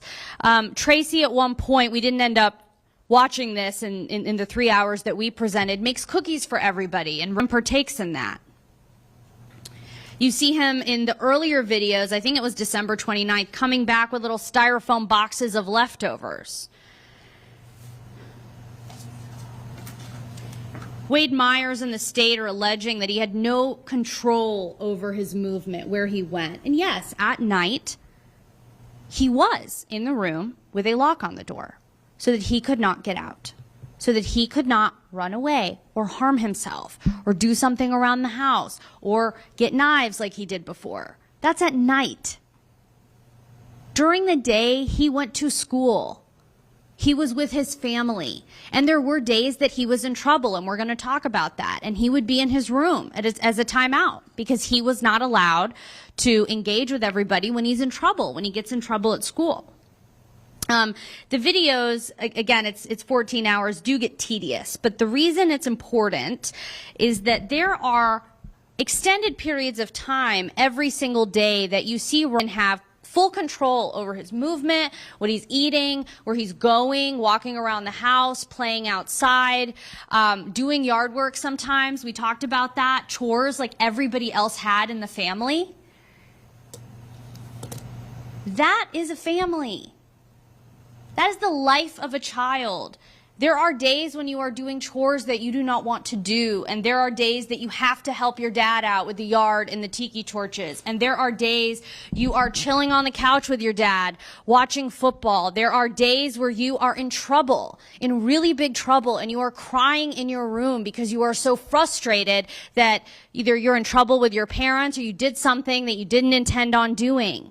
And it is the life of a parent that sometimes you need help with the random stuff that your wife's making you do around the house. You have your son help you out, that you're running around dropping the kids off so you don't have time for everybody to sit down and have a meal or have a breakfast that is exactly the same or have make everybody a different breakfast every day. You're dealing with the stuff that your kid did at school. You're getting emails back and forth and having to deal with that. Go to the school, drop the other kid off, and go to work, pay your bills. That is the life of a parent. And sometimes you get frustrated with your kids and you do things that you regret. That is the life of a parent. And that is the life of a child. And sometimes kids and their parents are on exactly the same page, and it is a really good day. And sometimes you couldn't be on further off planets and you are mad at each other. And you say things you regret and you do things that you regret. But that does not make you a criminal. Objection. Overruled. I want to talk a little bit more specifically about the videos that you saw and what happened during the course of this 6 weeks. So a really important day is January 5th. And you can see from the videos that January 5th was the first day of school. And I want to give you context for what happened prior to January 5th. There's a video in which you can hear Tim getting really mad at and saying, you just got kicked out of basis. We got to start this school off right. We cannot be in a situation where you are getting kicked out again from school after school. And admitted on cross-examination that at basis, he did in fact jailbreak a school laptop, right? That does not belong to him or his parents. And did violent searches on it that were very concerning to his parents. And that they responded to that because as a 14-year-old child, you should not be doing searches like that. And on January 5th in the evening, Ryan is asked, did he do a search after he jailbroke a tablet? And was there something concerning to mom and dad? So we talked about this. Now, when we get to January 5th, the state presented some of this video. I would like to present all of it. And the state represented that the reason Ryan was in trouble on January 5th was for something as minor as stealing candy. That is not true, and that is not what the videos and the state's own evidence show. So I'm going to go through these one by one. I also want to point out that at this time on January 5th, they moved probably, week 2 before, based on the records. He still has everything in his room.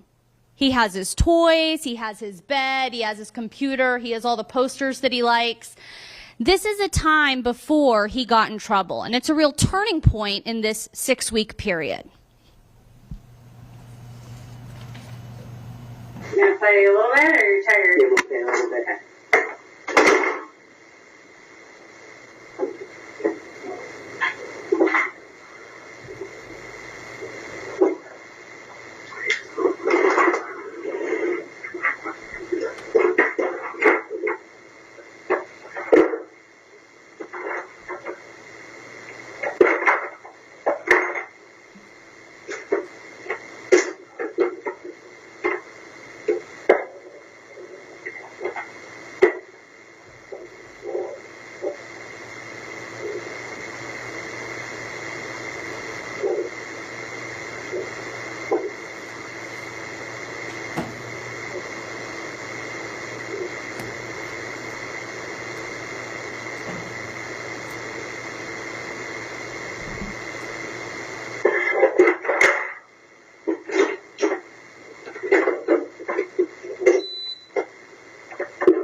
So you can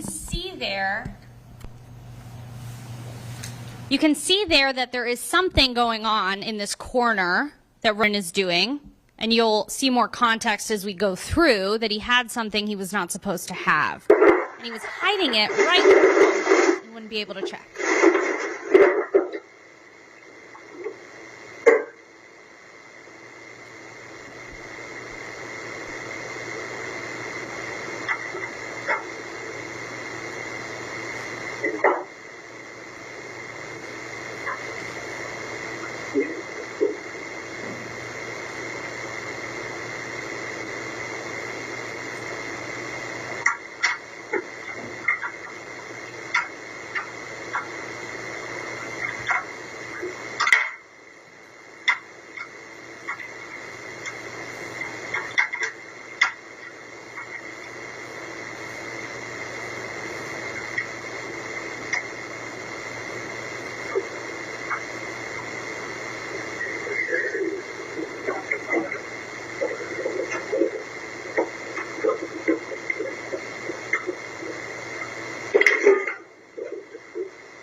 You gonna play a little bit, or are you tired? Yeah, we'll play a little bit.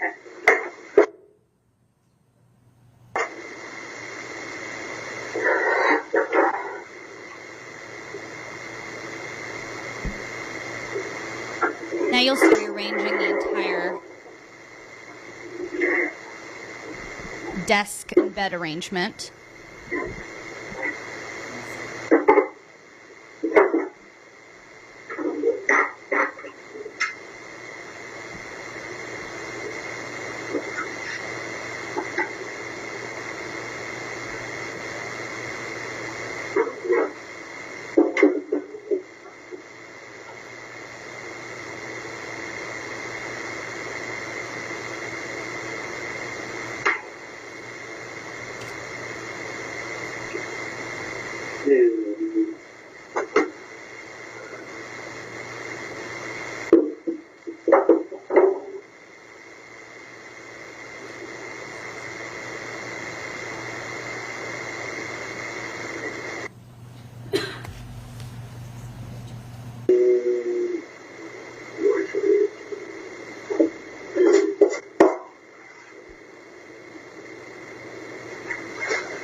I don't know, you have to see.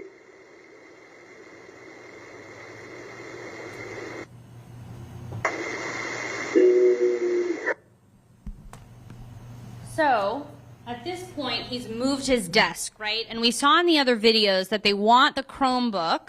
It was specifically, you can see Tim when he puts it up on the 5th, that they want the Chromebook to point towards the table. You can see him almost adjust it in that video.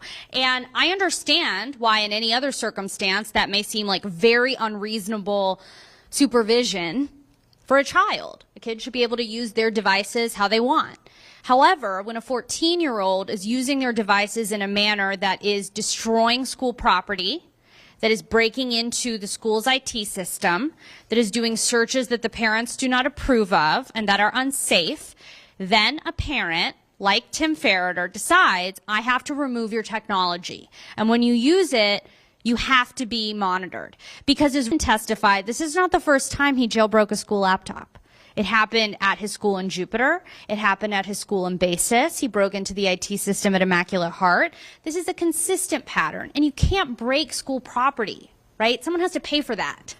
Someone has to answer for that. And what never happened is that Tim Ferriter called the police or told the school, take my kid to jail for committing a crime. He said, I'm going to handle it myself. And though he handled it very poorly, as you'll see here, there was a reason for everything that he did. And so we're going to watch these videos, which were showcased by the state, so that you can see what they presented and then previously what was the context to what happened. Because as you'll see, it was not about stealing candy. It was about stealing an iTouch that did not belong to him. You want to tell me something? Stand up. Want to tell me something? What? You want to tell me what? This is your one chance. Don't look at me like an asshole. You want to tell me something or not? I have a nightmare. Yeah, from where? Blue bed. Where? Green bed. Excuse me? Green bed. Stealing again? I mean, really? What the fuck is wrong with you? You're stealing, so fucking like, disappointing. chocolate, and there's you got so much stuff in your room. Fucking break. You're just such a disappointment. You're gonna lose. I'm gonna take you out of that school, and you're gonna be in this room. He's gonna So be. you're this close, because I can't trust shit you do. But put the ankle bracelet back on, and then you can try to fucking run away if you want and do all the bullshit you do. But I'm gonna lock your ass down. You guys, those are for my toys. Give me a fucking break. No. Why are your little stick? I'm sick of the bullshit. You're a big boy, you're gonna steal, you're gonna talk to the police, I'm gonna give you a fucking real deal. Okay? You're gonna steal from our fucking house? Again? Give me a fucking break. What other shit do you got in here? Nothing else. Because you're gonna lose it all in about 2 seconds. Lose every fucking It's thing. all gonna be this smashed shit. real Don't- quick. I told you not to unplug that fucking thing, right? Yeah. Do you listen to me? Yeah. Bullshit, you No, you didn't. You just told unplugged it to plug this in, and then you're just a liar, Ronan. Just keep lying. You lied earlier when I asked you. You can't. Fucking disappointing. You're a big boy, you're gonna steal, you're gonna talk to Throughout their closing argument, the state, when showing you some of these videos in Tim's own statement, says that's malice, that's anger. This is how maliciously is defined. Wrongfully, intentionally, and without legal justification or excuse. It later says that the primary purpose of the acts was to cause the victim unjustifiable pain or injury. In every video that you see in this case, you will see that there was a reason for what Tim Ferriter did. And you will also see, in light of the context in this case, that that moment that you saw, those 6 weeks, are a pinnacle of frustration, right? That tone, that frustration that you are hearing is after years of continuous efforts. I want to talk next about the child neglect instruction. In the instruction, one of the things that the state has to prove is that the parent did not provide care, supervision, and services necessary to maintain Ronan's physical or mental health. The state talked about the child neglect instruction briefly. In this particular case, we can see, so for example, the state said that there is no record of any treatment after 2019. As we discussed, that's not the case, and that's not what Dr. Rappa testified to. In fact, Dr. Rappa relied on medical records from about 2019 to 2021, where one was being taken routinely to the doctor. Dr. Stuart Graham testified that there's no evidence of malnourishment. And the reason we felt that was important as the defense is because of this ongoing discussion about control over food, which, as you saw from the videos, is not consistent with the facts. When he was in trouble, he would be given food in his room. He even said, when we talked about the meals, he said he got the peanut butter and bananas on bread, and he said he was a pescatarian. And so I said, so you were given a meal for a pescatarian? And he said, yes. When you watch the videos, you'll see that the family is eating, is out with them, and there are times when he's in trouble and he has to eat in his room. You'll also see that the other kids are not eating around the table without everyone's grabbing and going and running like any family.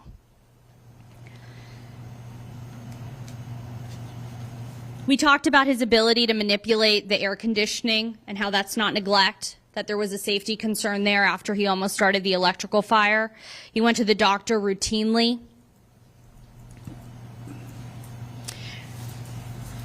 So now we need to talk about whether or not there was a valid legal reason to what happened. And this applies very specifically to the unlawful caging element of aggravated child abuse and to false imprisonment. So under the law for false imprisonment, I want to read it to you exactly. It states as follows: that you forcibly, secretly, or by threat confine, imprison, or restrain against his will, and that you had no lawful authority to do so. Parents do have lawful authority to contain their children. Sustained. The jury will rely on the court statement of the law and not counsel's statement.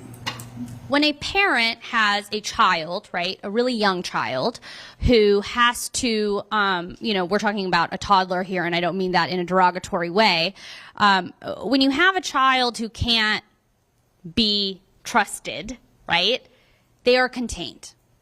And as a parent, you do have a right to put your child in a timeout. You don't have a right for it to rise to the level of abuse, and I'm not trying to suggest that at all. What I am saying is that a parent can make a decision that the safety of that child, and in this particular case, is running away, as you saw from Tim, who was saying, you've got me forever, but you have to stop. Because if you keep running away and you keep lying to people about who you are, you're going to get hurt in this world. You have the ability, and that's why it's lawful authority, to say, you cannot leave your room. Sustained.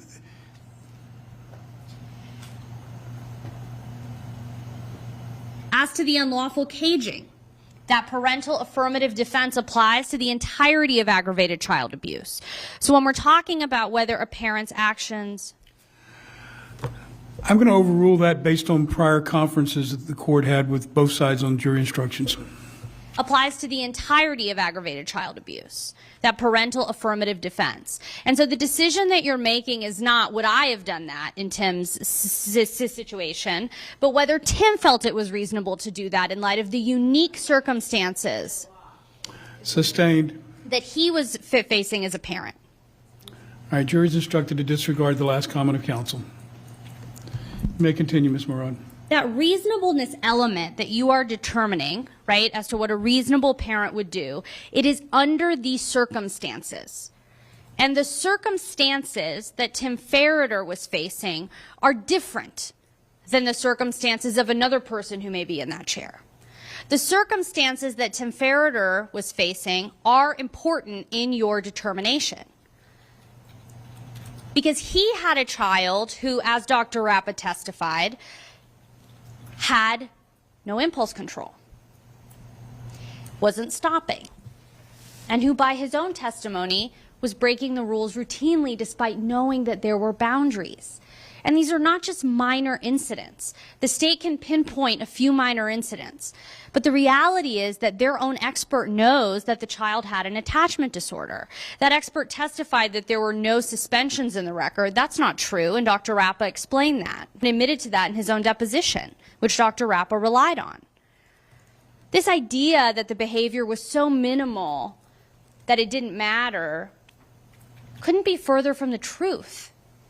There are doctor's visits as early as 2017, when Ronan was probably 8 years old, documenting, as Dr. Rappa testified to, uncontrollable tantrums that are consistent with having an attachment disorder, of harming other kids at school. There are school records that Dr. Rappa testified to saying this is getting dangerous, and it is not stopping, right? That's what she said. It's that lack of predictability and the persistence that is really important in understanding the circumstances that Tim Ferriter had. Because those are the only two things we can rely on, right? Is that when you ask someone to stop doing something, they'll stop. And that when you, and of course it's a little different with a child, you give them a little bit more room to grow, but there comes a point where that stops too, where it's becoming dangerous, where they're not allowed to run out of the house in the middle of the night, where they're not allowed to steal knives from a location where the knives do not belong to them. The fact that they did not utilize the knife doesn't matter for a 10-year-old. You shouldn't have knives. The fact that you are doing searches on your computer for violent things, you're not allowed to have access to computers if you do that. So those circumstances are unique to Tim Ferriter. And that lack of predictability Dr. Rappa talked about, right? We expect people to act in a certain way. And the thing about that impulse control and lack of emotional regulation is that there is no expectation with Ronan. There are good days and there are bad days, and you see that in the video. There are days where he's hanging out and nothing's happening, and there are days where he is so frustrated he is screaming in his room. Those good days and bad days are consistent based on what Dr. Rappa and Wade Myers testified about with someone with that attachment issue or complex PTSD. That both admit the Ferriters didn't cause. And behaviors and issues consistent prior to 2018.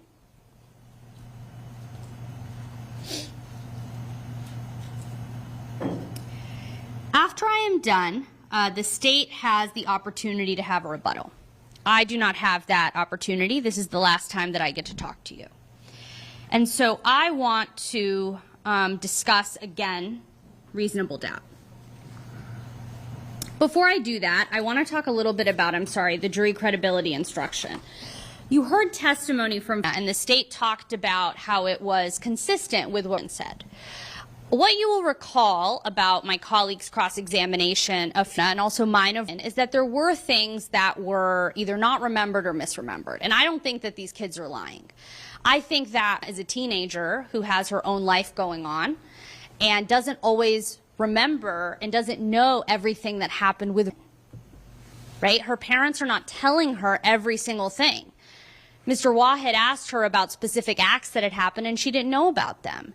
She also said that he never went to a marching band practice, and we were permitted to admit this exhibit, showing at her marching band practice, that he was never permitted to do homework in the house. And there he is doing homework with her in the house. And the state can say all they want that, oh, these, minimal incidents, they don't minimize this, that, or the other, but it does challenge the credibility of the witnesses. Because Rick initially said that he never got food, that he occasionally was fed in Florida. You can see on the videos that's not the case. You can also see that when I questioned him, I, went up to him with his deposition and said, look, when you were in a deposition and sworn under oath, you said you got every meal. And he said, that's right, I agree. So at the end of the day, these are children. And the best evidence is going to be the videos that you see. And I encourage you to watch that 14-hour video as best you can during the course of this. So now let's talk about reasonable doubt. So the instruction that you will get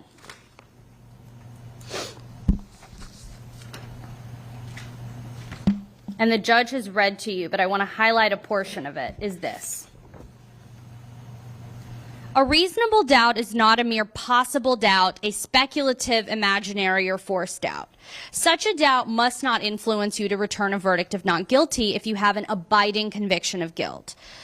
On the other hand, if after considering carefully, comparing and weighing all the evidence, there is not an abiding conviction of guilt, or if having a conviction, it is one which is not stable, but one which wavers and vacillates, then the charge is not proved beyond every reasonable doubt, and you must find the defendant not guilty because the doubt is reasonable.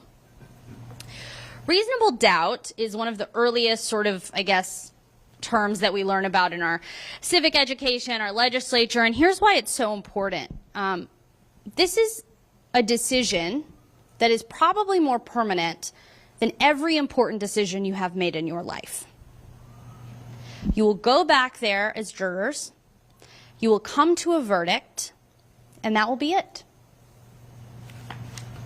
If you get married, you can decide to have a divorce. Sustained.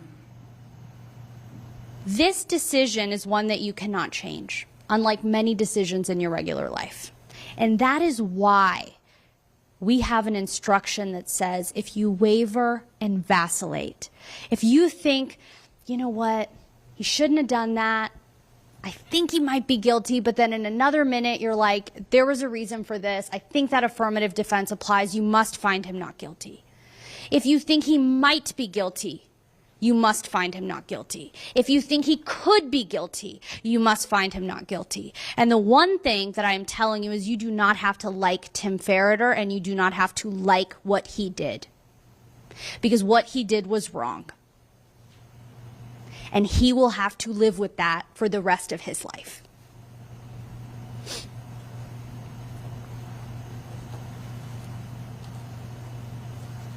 When he testified, he said, Tim and Tracy were just acting out a frantic surprise of my emotions. And he said, forgive them and move on. Objection. Improper argument. Sustained. That is his testimony. And so when you are back there deliberating, understand that Tim Ferriter made bad choices and you do not have to agree with them. But whether or not what he did amounts to a crime under the law is a different question altogether. And it is one that the state has not proven. I'm asking that you find him not guilty. Thank you, Ms. Murad. Rebuttal? Yes, Your Honor.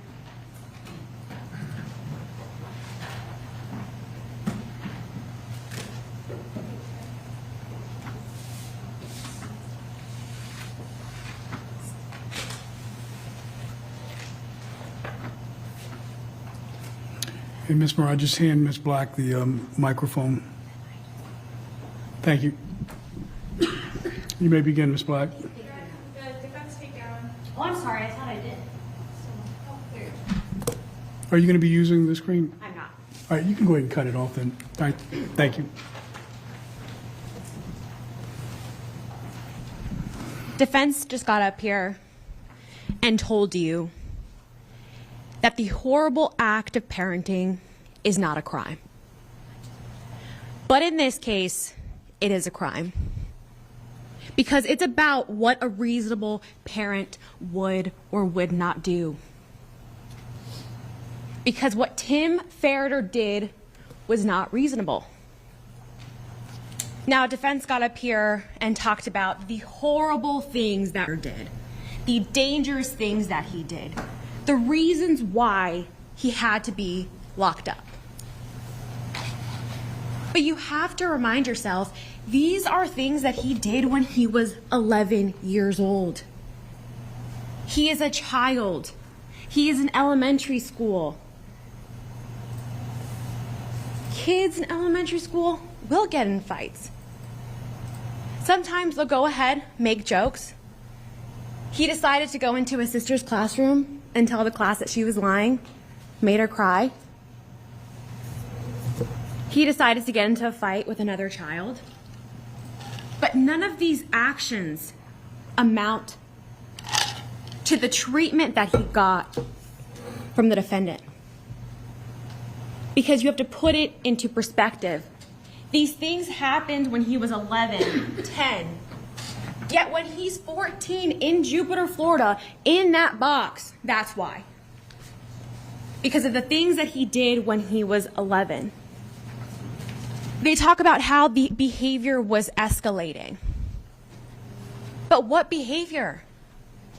The lying about stealing chocolate? The bad attitude that he had when his father put his hands on him, threw him on the bed?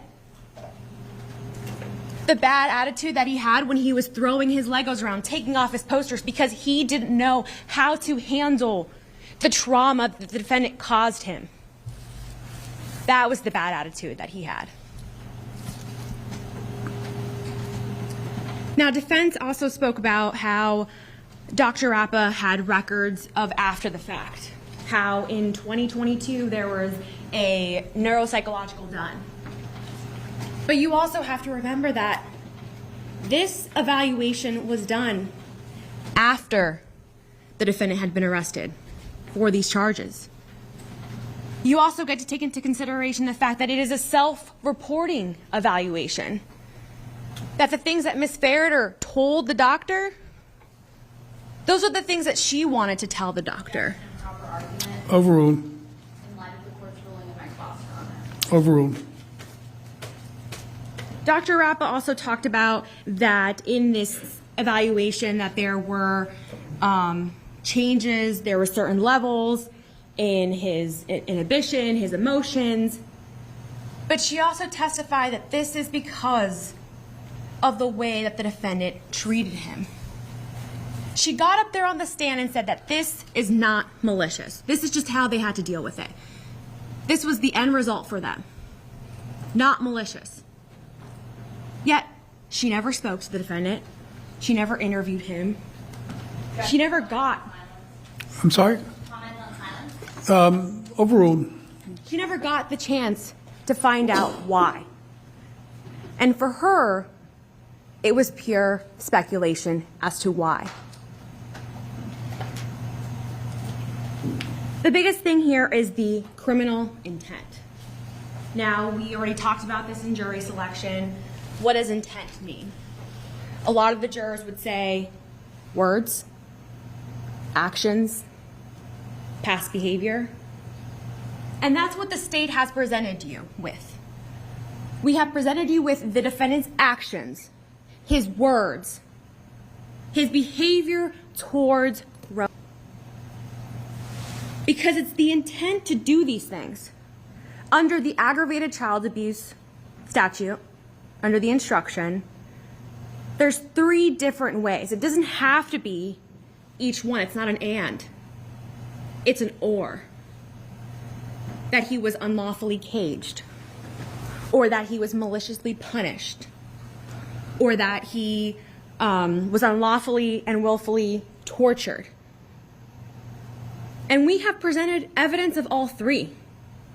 You might go back up there and say, you know what, I don't think that they prove that he maliciously punished him. But he did unlawfully cage him. And that's still guilty of aggravated child abuse. There is also, the defense also brought up the fact that it was explosive. that he was violent. But there was no evidence of that during that 6-week period in Jupiter, Florida. If you see the videos, in both the state's videos, in the defense videos, he was docile. He seemed nervous around his parents. At one point in the defense videos, he's standing next to the couch while his father's watching TV. He doesn't know whether he should sit down or not. He doesn't know how the defendant's going to react. Sustain. But eventually, you will see that he sits there, and he'll look at the father's reaction. Objection, facts not known. Sustain. Excuse me, overruled on that. You will also see in some of the videos how he acts in the room, that he's withdrawn, that he doesn't have that stimulation. I know defense got up here and showed you January 5th. That was the big picture. He had his Legos, he had his desk, he had his bed, he had everything. But throughout each day, there's less and less and less. They try to say that this was the result of a timeout. But we all know that from Dr. Myers, a timeout is not a long duration of time. If they wanted to call a timeout, it's a timeout from January 5th, 2022 to January 28th, 2022. Again, not reasonable.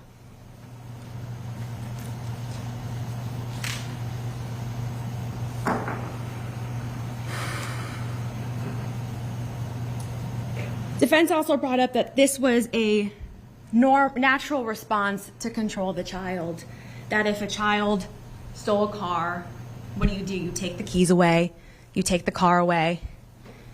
And that it's not taken to the extreme. But making a child go to the bathroom in a bucket, that is taking it to the extreme. They said that they wanted to lock the door at night because they were scared of him running away, scared of him causing harm to himself, scared of all these things would happen to him. But there was no evidence of that. He couldn't even leave in the middle of the night to use the bathroom. He had to be degraded and dehumanized and use that bucket. Not only that, but you saw in multiple videos that the animals had the freedom to go around the house. Yet he was the one that was locked in that box. Overruled. Jury can rely on their own understanding of the evidence that was presented and published to you. In reference to the violence that the defense was talking about, there was only 2 times that was brought up. And that was in Arizona, in which the defendant's not being charged with. We're specifically talking about a time frame in December of 2021 to January of 2022.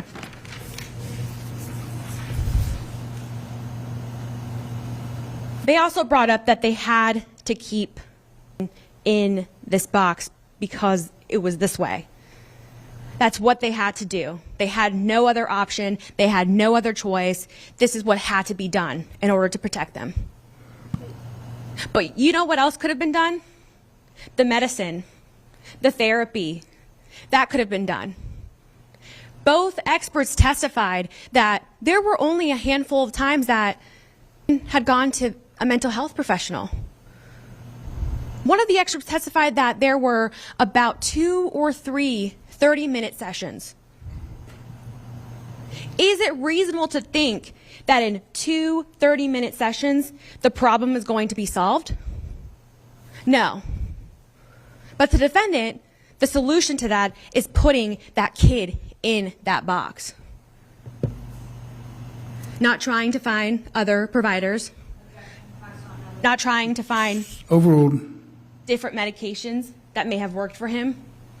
But no, that was their solution. Both experts also testified that this was not the proper solution.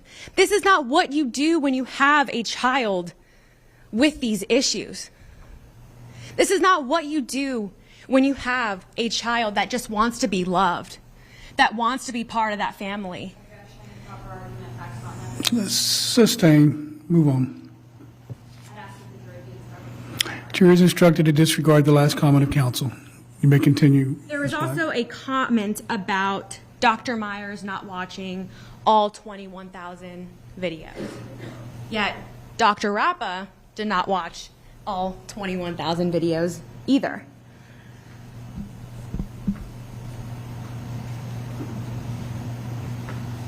And again, they went to some doctors and then it stopped. They didn't follow the advice. And again, no doctor told them. Overruled as to that. Again, the jury is instructed to rely on your own recollection of the evidence in any determination you make. The biggest thing here is that the crime occurred in the only space that had known for long periods of time. The state never made any allegations that he was in there 24/7. The state never said that he had never left his room. He did. But you have to also look at the fact that the only time he left his room was when there was a parent around. When they told him, you're allowed to come out.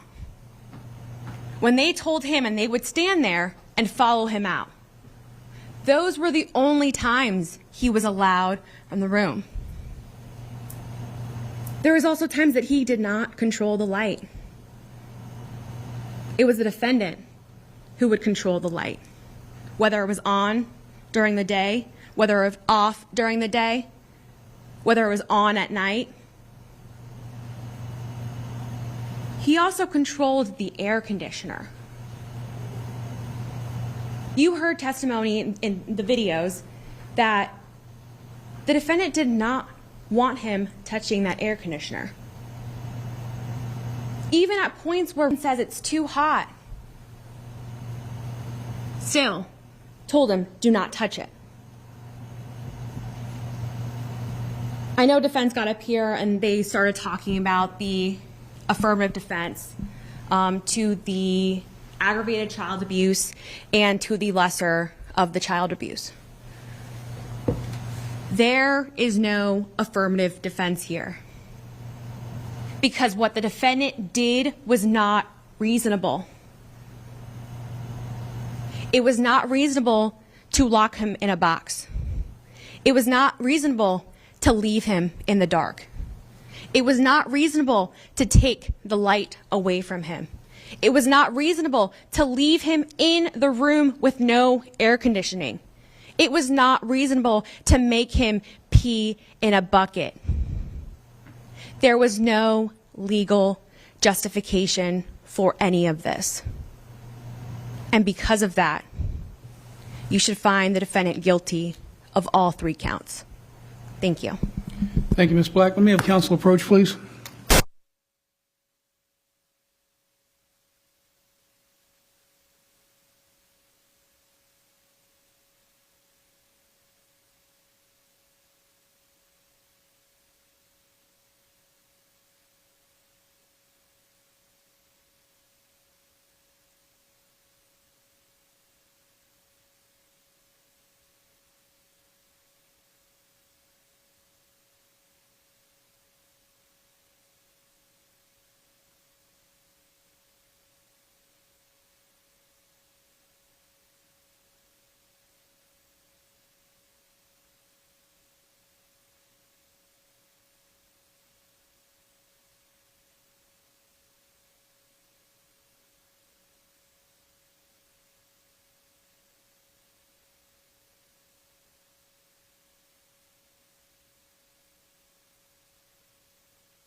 right, so ladies and gentlemen of the jury, I know it's late in the day, and I know this has been a long trial that's already run over, but because of the lateness of the hour, I have additional instructions to read that I'm not going to read until tomorrow morning. That way, you will be starting your deliberations fresh. We have concluded everything, though, at this point, so the next stage will be moving into the deliberation. So at this point, I'm going to ask that you come back tomorrow at 8:30 for the beginning of deliberations. I have additional instructions to read to you at that time, but what I don't want to have happen is me send you into the jury room this afternoon and there'll be a rush to judgment or a rush to deliberations because of the lateness of the hour. So I think the better form and practice at this point is to have you come back tomorrow. We'll start at 8:30. You should plan on, once the deliberations start, I typically go no later than 6 p.m. on most days. And if the jury's not able to stay until 6, then we usually end at 5 on days that are where jury deliberations are actually occurring. I never know how long deliberations are going to occur, but I do like to give my jurors some idea of what the normal workday is once deliberations start. So for you, then the process will be pretty much the same as it's been up to this point. Go home, relax, have a good dinner, good night's rest, because tomorrow will be a full and long day. You won't be out here in court. You will be in the jury room deliberating, but that will be a process that you'll experience firsthand tomorrow. Remember, during the break, don't discuss the case. You know everything about the case there is to know at this point, so more than ever, make sure you don't discuss the case with each other or with anyone else or do any kind of research, investigation, or any of the number of things that I've instructed you during the course of this trial not to do. The last thing I will tell you is make sure you don't inadvertently expose yourself to any media coverage of this, including video or print coverage at this point. Other than that, go home, have a good evening, and I'll see you tomorrow at 8:30 in this courtroom for start time.